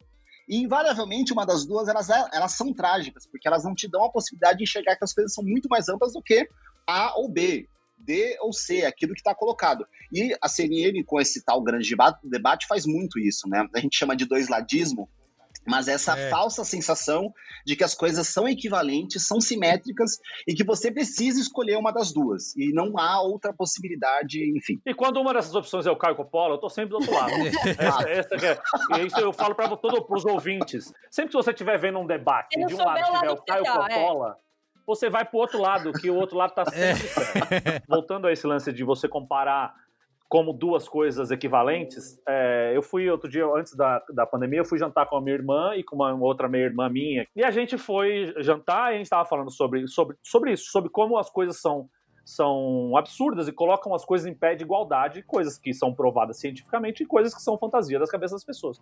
E eu falei sobre os livros de escola quererem colocar agora sobre o governo Bolsonaro, querer colocar a teoria da criacionista e evolucionista nos livros de ciência.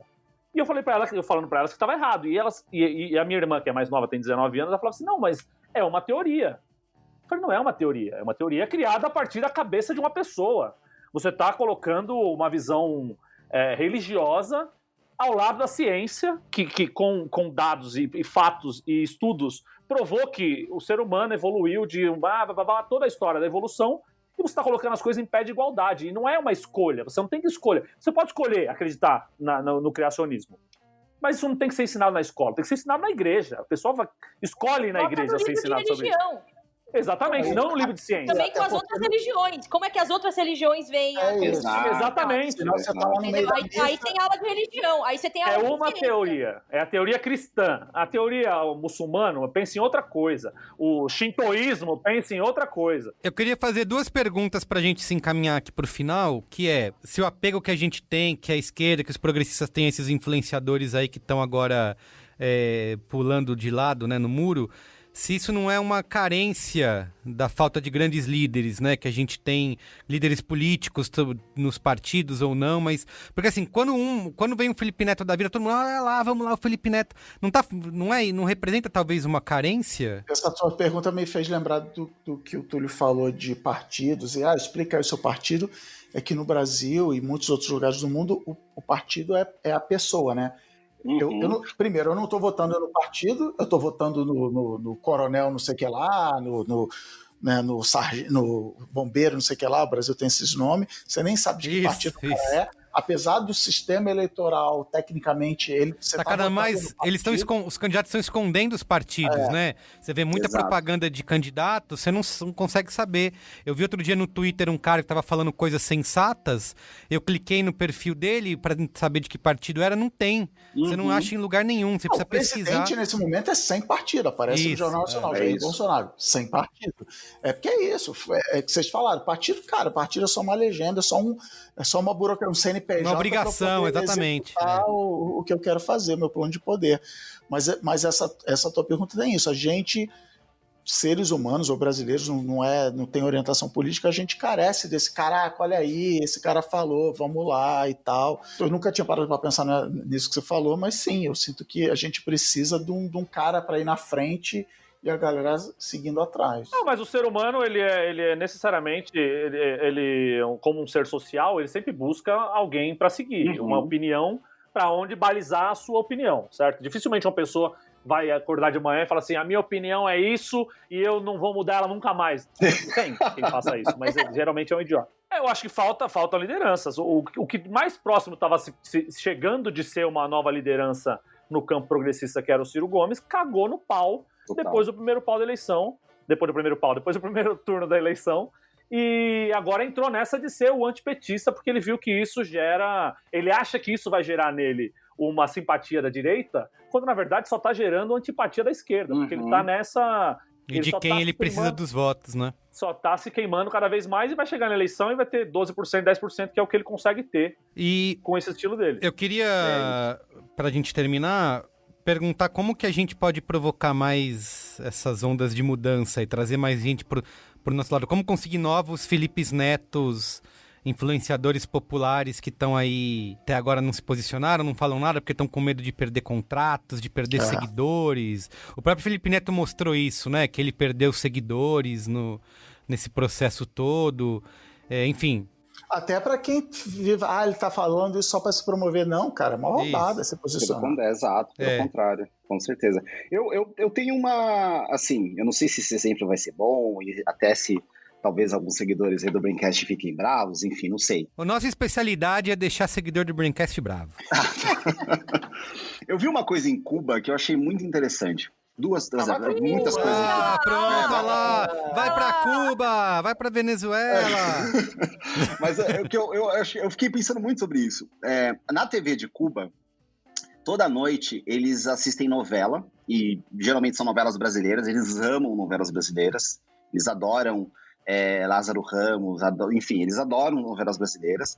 E logo depois da novela, tem um programa que é um programa do partido, que é meio que eles mostram os highlights dos últimos congressos que eles fizeram, né? E para mim, esse é um exemplo interessante, não exatamente isso, mas de como as coisas podem ser. Porque quando a gente fala de política, e até, infelizmente, nós, progressistas, acabamos fazendo isso também, a gente quer falar de uma coisa que parece que é chata, que você fecha a cara. Repara nas pessoas que falam sobre política. Elas fecham a cara e vou falar agora de uma coisa muito séria. E isso, de alguma forma, afasta mesmo as pessoas, né? Nem sempre, ainda mais porque as pessoas já estão vivendo seus muitos problemas que têm a ver, inclusive, com política, elas estão dispostas e acham, né, que discutir política é só falar de problema e que não existe nenhuma forma de alegria ou até diversão, mas que possa envolver política. Eu quis trazer esse exemplo porque eu acho que um caminho possível é a gente trazer política ou enxergar a política de uma maneira mais difusa, não despolitizada, mas mais ampliada, mais disseminada em mais aspectos da nossa vida. Como eu dei o exemplo, né? Quando eu tô discutindo, pensando no exemplo da blogueira de cosmética, né? Como a blogueira de cosmética tá discutindo o tom de pele do batom, ou por que tal batom é barato e ele chega mais em determinada região do país e outro batom é caro, então ele é legal, mas eu não vou divulgar ele aqui na minha página porque as pessoas não vão ter acesso a ele para comprar, isso é política. Quando uma pessoa como um influenciador, o Felipe Neto, decide fazer um vídeo falando, galera, o negócio é o seguinte, está acontecendo isso no país, esse presidente tem esse posicionamento e isso é ruim para todos nós e eu acho que nós temos que posicionar em relação a isso, isso também é política. Então ver política em mais coisas do que só partido, ou só Bolsonaro, ou só Lula, ou, enfim, só as figuras da política, né? Ver política em outras instâncias, ver política em outras esferas. Eu acho que é um caminho possível, talvez seria uma possibilidade, né? Um caminho. Muito bem. Depois dessa, gente... Falou tudo. Passamos como Cuba, é isso. Esse foi o aprendizado desse... Eu só escutei isso. Eu vi em Cuba e o resto... Já tá certo. A semana do presidente tá aí, no SBT. Faz sério, né? Faz sério é isso. Mas eu lembro que uma das críticas que existe, até o canal, como que é? A TV Justiça, né? É um canal que foi criado, inclusive, na época do PT e que ele é bastante alvo de críticas e eu tendo a concordar, assim, porque ele dá uma... Tem um lado bom, obviamente, de você ter uma possibilidade de acompanhar o que está sendo visto ali, mas ao mesmo tempo transformou os juízes em celebridades, né? Eles vão dar votos ou eles vão tomar decisões pensando que vão ser transmitidos na televisão, né? Então, também gera um contraponto. Eu sei que isso já é um outro programa, Mas, enfim, acho que é uma discussão interessante, né? Que gera, ao mesmo tempo que as pessoas têm acesso, fica fazendo coisas que vão ser transmitidas pela TV, então eu vou modificar, vou ser influenciado por isso. Tem uma coisa que, assim, é muito difícil dessa história e acho que, enfim, desculpa falar de novo, mas é bem rápido, que eu acho que isso é muito importante. Democracia é uma parada muito difícil, né?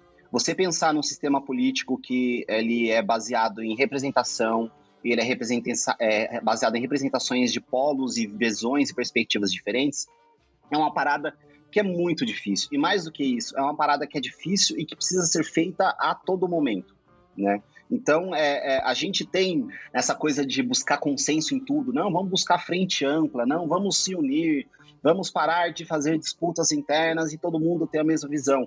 Isso é tudo contra o que a democracia está colocando, porque a democracia ela é um sistema de dissenso, né?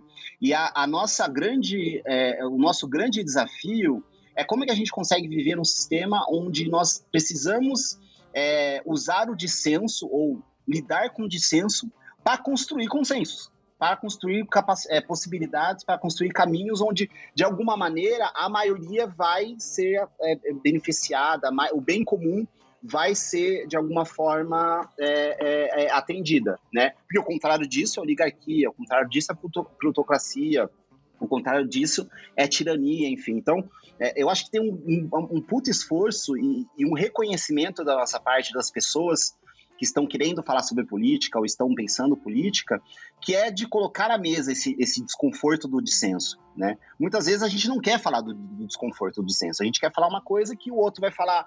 É o que eu mais vejo, a esquerda tá cheio, né? Debate sobre não sei o quê. É um debate que todo mundo concorda, fala a mesma coisa, né? Isso não é um debate, né? Então, o dissenso, o desconforto do outro que não concorda comigo, é uma parada que é muito difícil. Enfim, eu acho que esse é um desafio aí que fica para nós. Vamos pro Qual é a Boa?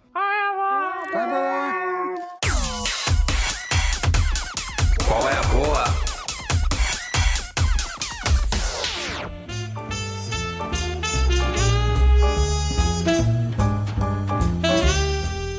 Posso começar? Porque o meu é meio extenso. Eu peguei 2, na verdade. Tá dando Qual é a Boa de... Isso que eu deixei um de fora, hein? Porque assim, eu assisti um documentário semana passada e assisti um ontem, que eles fizeram um link, que aí eu tive que deixar um outro de fora. O que eu assisti ontem, que é um documentário de 2018, mas só caiu na minha atenção ontem, passeando pelos documentários do Netflix, chama-se O Barato de Iacanga. Sobre o que é esse documentário? Em 1975, um pessoal que tinha uma fazenda em Iacanga, que é uma cidade aqui do interior de São Paulo, perto de Bauru, resolveu que eles iam fazer um festival de rock na fazenda da família. Um festival ali que ia chamar uma galera e tal, não sei o quê. E, de repente, isso começou a crescer. As bandas ficaram sabendo que ia rolar um festival. Ia ser o primeiro festival de rock no Brasil. Lembre-se que em 69 rolou o Woodstock nos Estados Unidos. E em 75 a gente estava ali no auge da repressão. E eles tiveram essa ideia, molecada, o mais velho ali, que é o Leivinha, que é o idealizador de tudo, tinha 22 anos, então tinha ali os irmãos dele de 15 anos participando para fazer isso, e fizeram um festival, que é o primeiro festival hippie do Brasil, em 1975, em Iacanga. Chamaram bandas menores e algumas bandas de mais famas que tocaram lá, foi os Mutantes, Som Nosso de Cada Dia, O Terço, mas tiveram outras bandas, como Apocalipsis, bandas dessa época da geração hippie, que também não fizeram tanto sucesso, mas que tocaram ali nesses 3 dias de festival que rolaram em 75. E rolou aquela coisa, né? A ditadura mandou o fotógrafo ir lá tirar foto para ver o que estava acontecendo. É aquela coisa, a galera toda doidona, e maconha pra caralho, e ácido, e gente pelada andando no meio da rua. Geração hippie na sua essência ali em 1975. E passado esse primeiro festival de 75, o Festival de Iacanga, conhecido como Festival de Águas Claras, né? Rolou uma treta de governo militar, baseado naquelas fotos, fez relatórios sobre o que era a juventude hippie, que eles gritavam viva o Che Guevara, viva o mundo comunista, e que isso não poderia acontecer nunca mais. Aí o Erasmo Dias, que é um das piores pessoas da época da ditadura, que era secretário de Segurança de São Paulo, proibiu ter esse tipo de manifestação, esse tipo de show aqui em São Paulo. E eles queriam fazer um segundo.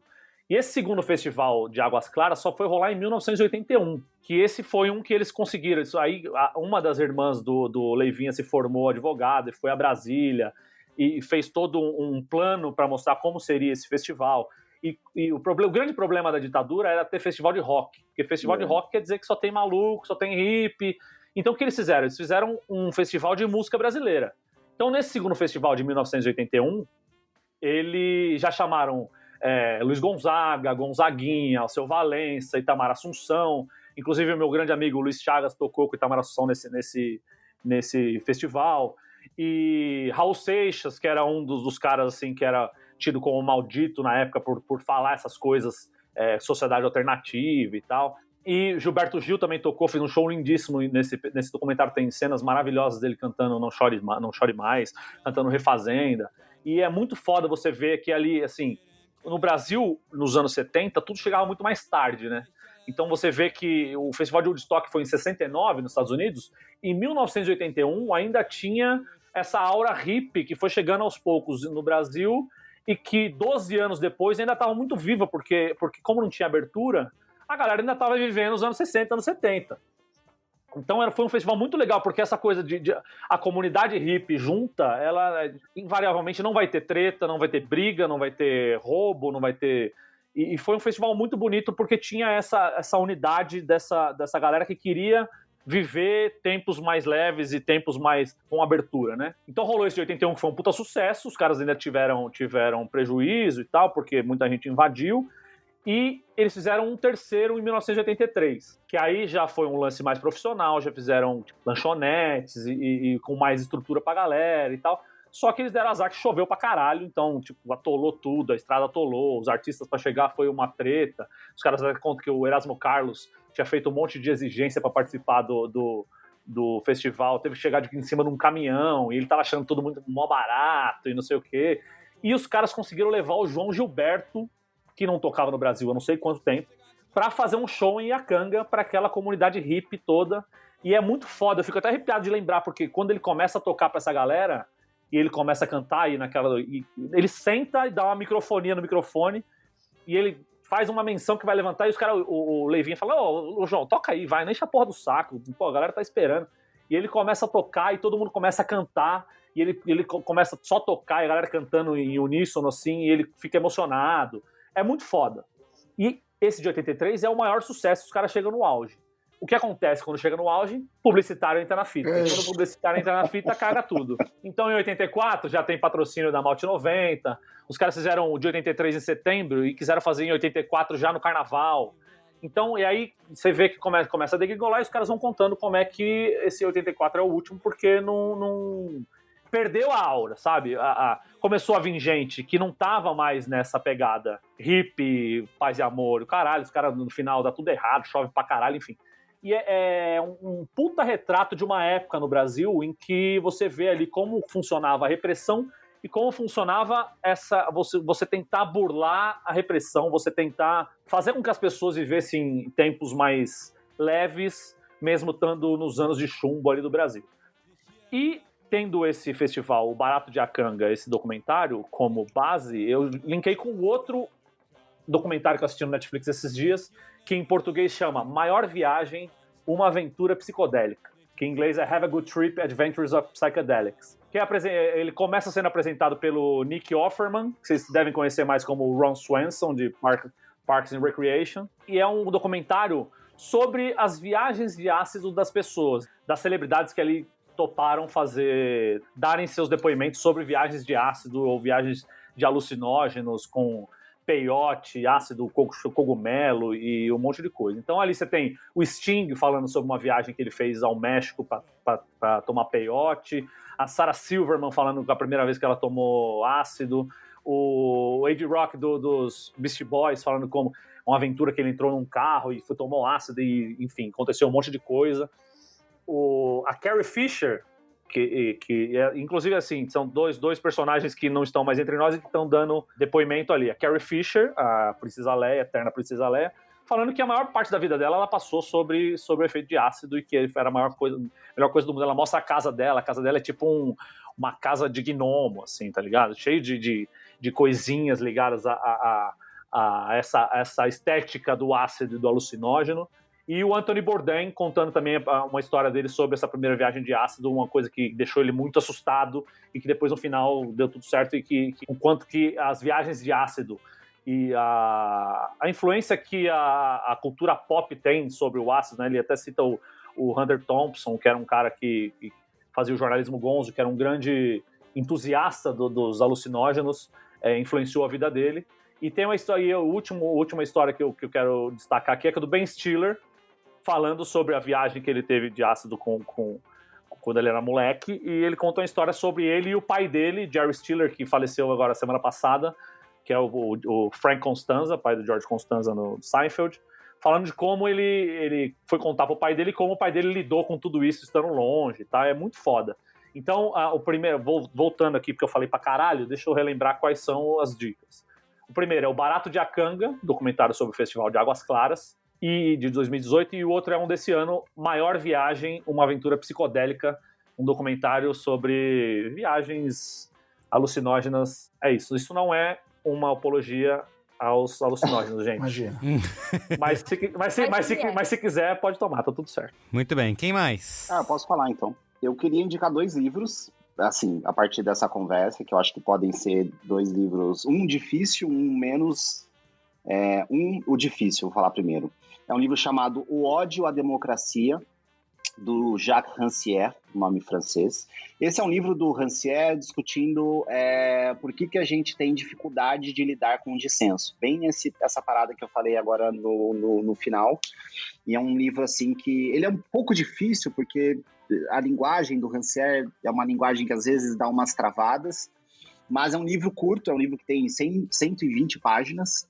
Então dá para ler mais de uma vez e vai lendo devagar, vai deglutindo aos poucos. Acho que é um livro que vale muito a pena, e ainda mais, apesar da pandemia, num ano de eleição. E o segundo livro, que é um livro mais curtinho e mais fluente, é um livro da Nancy Fraser, que acabou de sair no Brasil, chamado O Velho Está Morrendo e o Novo Não Pode Nascer, que essa frase ela é atribuída, desculpe, marxistas culturais, né? Ao Gramsci, né, que é a ideia de que existe um processo acontecendo onde o velho de alguma forma não existe mais ou está morrendo, só que o novo ainda não pôde nascer, ainda não há condições efetivas para o novo acontecer. Então esse é um livro bem interessante, onde ela conversa um pouco sobre efeitos do neoliberalismo para a forma da gente fazer política, um pouco sobre processos de despolitização. Então é um livro que tem, sei lá, na verdade é quase que um artigo, tem 80 páginas, 90 páginas, e bem curtinho, bem pequenininho, lançado pela Autonomia Literária. Então vale bem a pena, ele é ótimo. E a terceira dica é uma dica audiovisual, né? Uma dica dupla, podia ser o livro dela, que é da Sabrina Fernandes, Os Sintomas Mórbidos, que também discute essa noção do velho está morrendo, novo não pode nascer, mas pensando na realidade da política brasileira. Mas o canal dela, né, o Tese 11, que eu acho que... Eu fiquei na dúvida se eu ia indicar o canal dela ou o canal da Boitempo. Eu quero falar especialmente para os escutadores aí que não são de esquerda ou não se entendem de esquerda. A gente tem um desafio de entender o que os diferentes espectros políticos estão falando, pensando e produzindo. Tá? Eu sei que muitos de vocês talvez tenham questões com a ideia de marxismo ou de comunismo, ou essa ideia de que o socialismo representa falta de liberdade, mas escutem o que as pessoas estão falando. Tem muitos conteúdos bons sendo produzidos, onde vocês vão ter acesso à análise, a perspectivas, que inclusive vai enriquecer o seu debate, inclusive para você contestar. Então, eu vou deixar as 2 dicas, O canal da Boitempo, eles fazem vídeos com os livros que eles lançam, alguns debates que eles fazem, que são coisas muito ricas, inclusive de termos, de conceitos que são falados e a gente fica repetindo sem saber o que de fato eles significam. Mas o canal da Sabrina também, o Tese 11, porque ela tem esse compromisso didático, pedagógico, né, de conversar com as pessoas, explicar para elas conceitos, ideias que só tendem a enriquecer o debate. Não significa que vocês precisam aceitar o que elas estão falando ou concordar com o que elas estão falando, mas pelo menos ter acesso a isso, né, enriquecer o nosso vocabulário político sobre o que significa economia, política, partido, alienação, capitalismo, socialismo e por aí vai. Então essas aí são as minhas dicas e muito obrigado aí por me convidarem pela participação, adorei a conversa, adorei conhecer Você, quem eu não conhecia, né? O Cris eu não conhecia. A Ana eu já tinha visto, mas primeira vez conversar. O Marco também, Felipe prazer Neto, né? Famosa. em conhecer vocês. Foi muito Boa. bom o Venha papo. sempre, Túlio. Vocês conversavam no MSN, né? Em Nas épocas de Felipe Neto. isso. Muito obrigado, viu? Imagina, a gente que agradece. Eu vou falar a minha aqui, tá? Rapidamente. Eu acho que talvez já tenha sido indicado num Qual é a Boa, porque é uma minissérie de 2016, também tá disponível na HBO Go, que é o The Night Of. Alguém já falou aqui? Alguém lembra? Foi falado? Acho que já falaram, eu vi, inclusive por indicação do Qual é a Boa, eu vi acho que 2 episódios. E aí? Eu achei bem bom. Eu não segui porque eu não tenho HBO, eu não sei nem como é que eu vi. Acho que eu baixei, depois perdi os Imagina, arquivos. você não faz isso, Marco, baixar. Legalmente. Na verdade, você viajou pros Estados Unidos. Estava nos Estados Unidos, aí não deu tempo de ver tudo. Isso. Bom, mas eu vou indicar de qualquer maneira aqui, né? Porque é de 2016, estamos em 2020, quem perdeu pode ouvir de novo.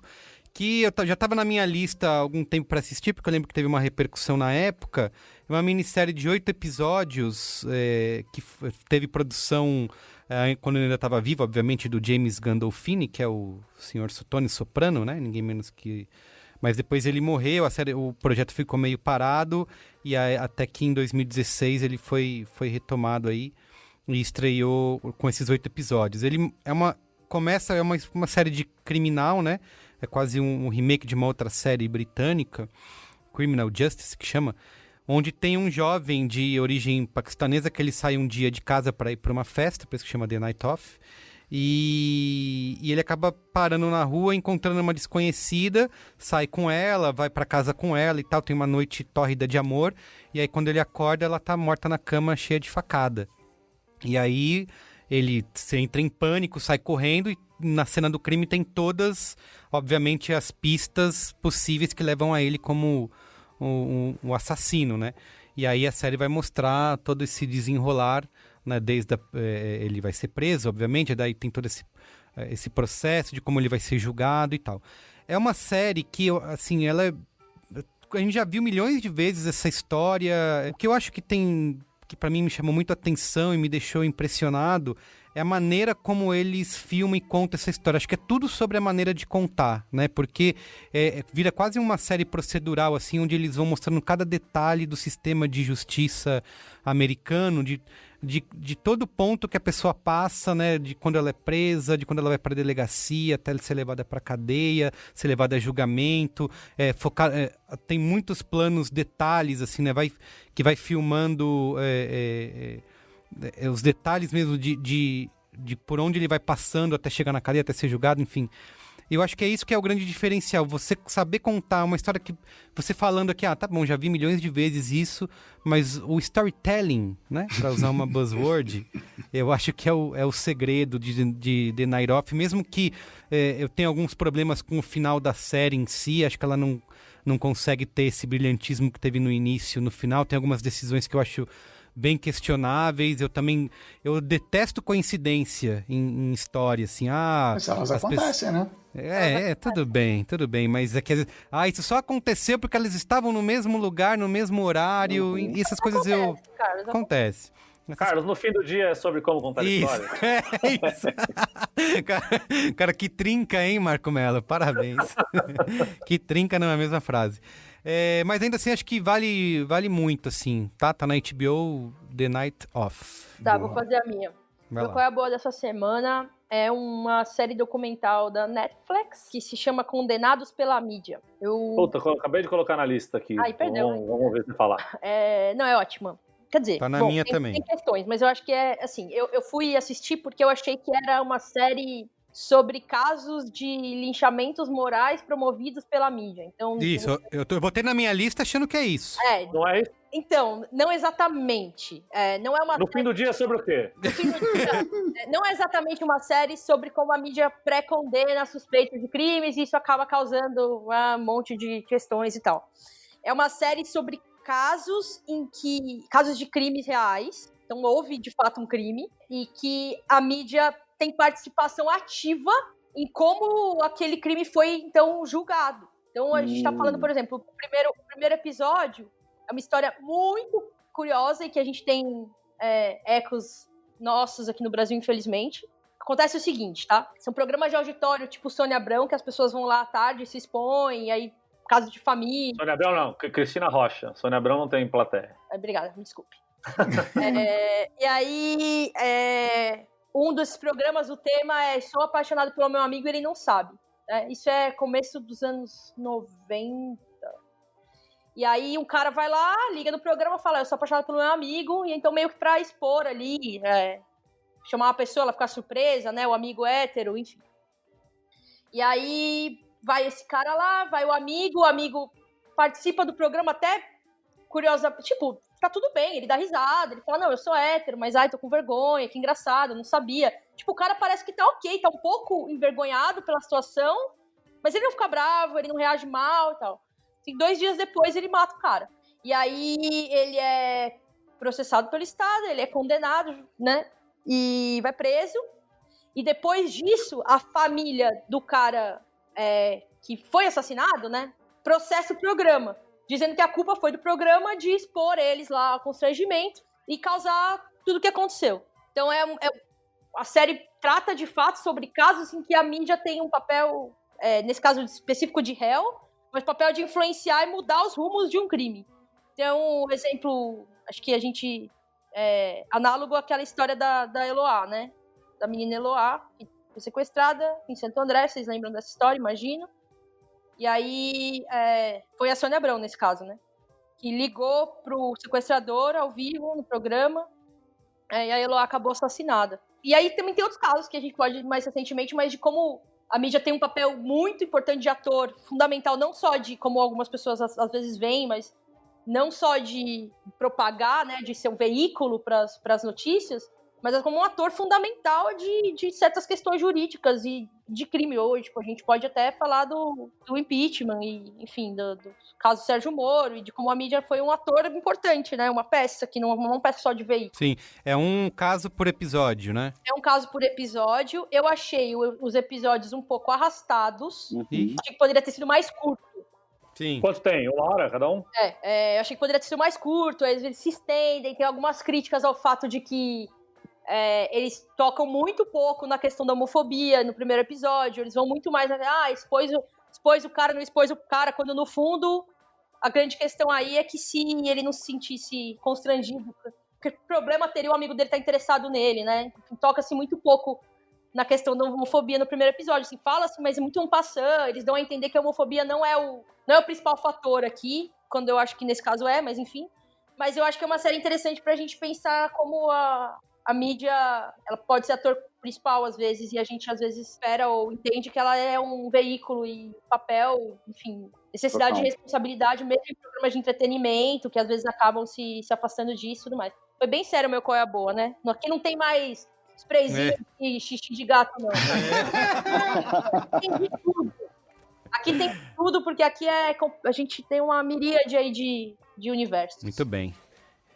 O Cris vai encerrar? Sou eu. O meu grande Qual é a Boa, meta Qual é a Boa, é Ana Freitas, porque ela me influenciou no Sapiens, né?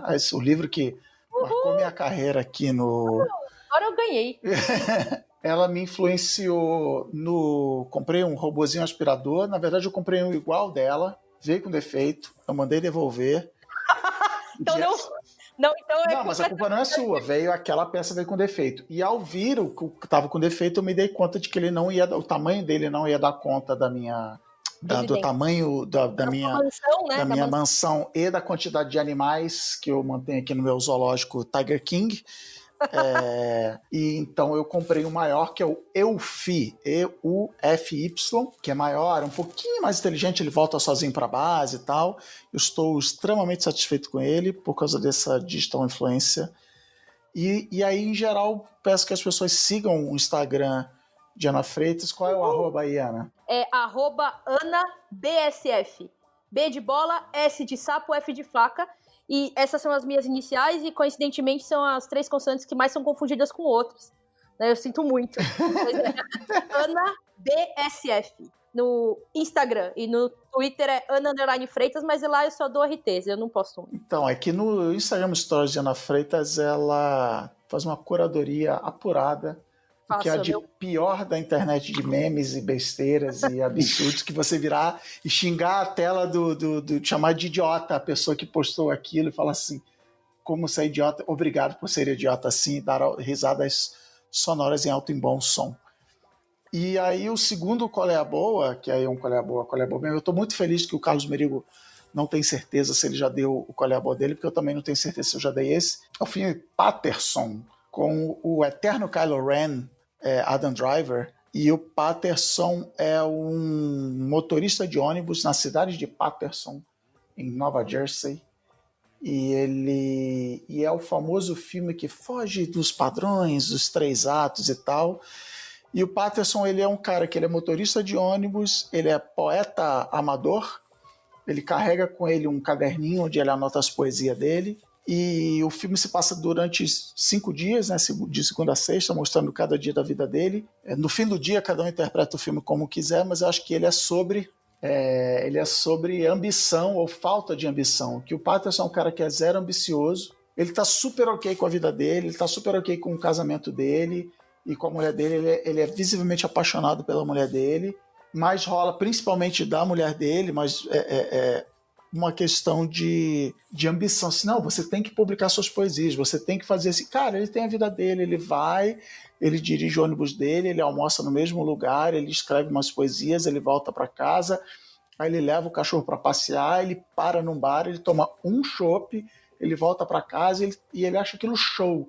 Enquanto isso, a mulher dele essencialmente fica a semana inteira dentro de casa, empreendendo, entre aspas, e não, vou fazer um não sei o quê, vou fazer cupcakes, vou fazer uma arte e tal, e eu vou virar música e tal. E ela está sempre, né, mirando na próxima coisa e meio que insatisfeita, não explicitamente com a vida dela, sempre buscando algo mais.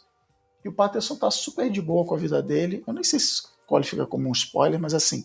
E é um filme, eu tô nessa fase, é um filme contemplativo, é um filme bonito, não tem, aí eu vou dar um spoiler ou não um spoiler, não tem um momento que aí ele tropeça, ele dá um tiro, não tem uma grande virada, que aí, cara, é isso, é a vida dele, tá de boa, tem uma grande virada, né, enfim, acontece uma coisa inesperada durante a semana dele, que faz ele avaliar essa vida dele, mas não é sobre isso no fim do dia, o que é o filme.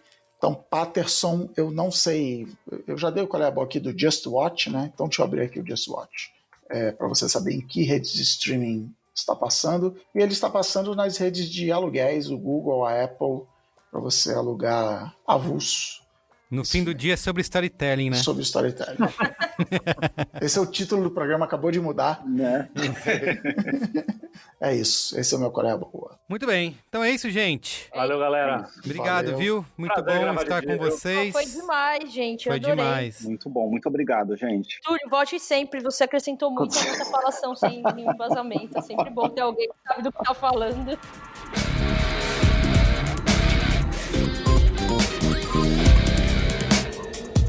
Bom, esse foi o Braincast, que é uma produção B9, apresentado por mim, Carlos Merigo, hoje aqui na companhia de Ana Freitas, Marco Melo, Cris Dias e Túlio Custódio. Eu faço a coordenação geral junto da Juva Lauer e Cris Bartz, a produção é da Beatriz Fiorotto, apoio à pauta e pesquisa do Iago Vinícius, a edição é de Mariana Leão, com supervisão de Alexandre Potasheff e apoio de Andy Lopes, a identidade visual do Johnny Brito, com coordenação digital de AG Barros, Pedro Estraza, Iago Vinícius e Lucas de Brito, e o atendimento e comercialização da Raquel Casmala, Camila Maza e Thelma Zenaro. Tchau. Tchau, gente. Valeu. Tchau, Tchau, pessoal. Valeu.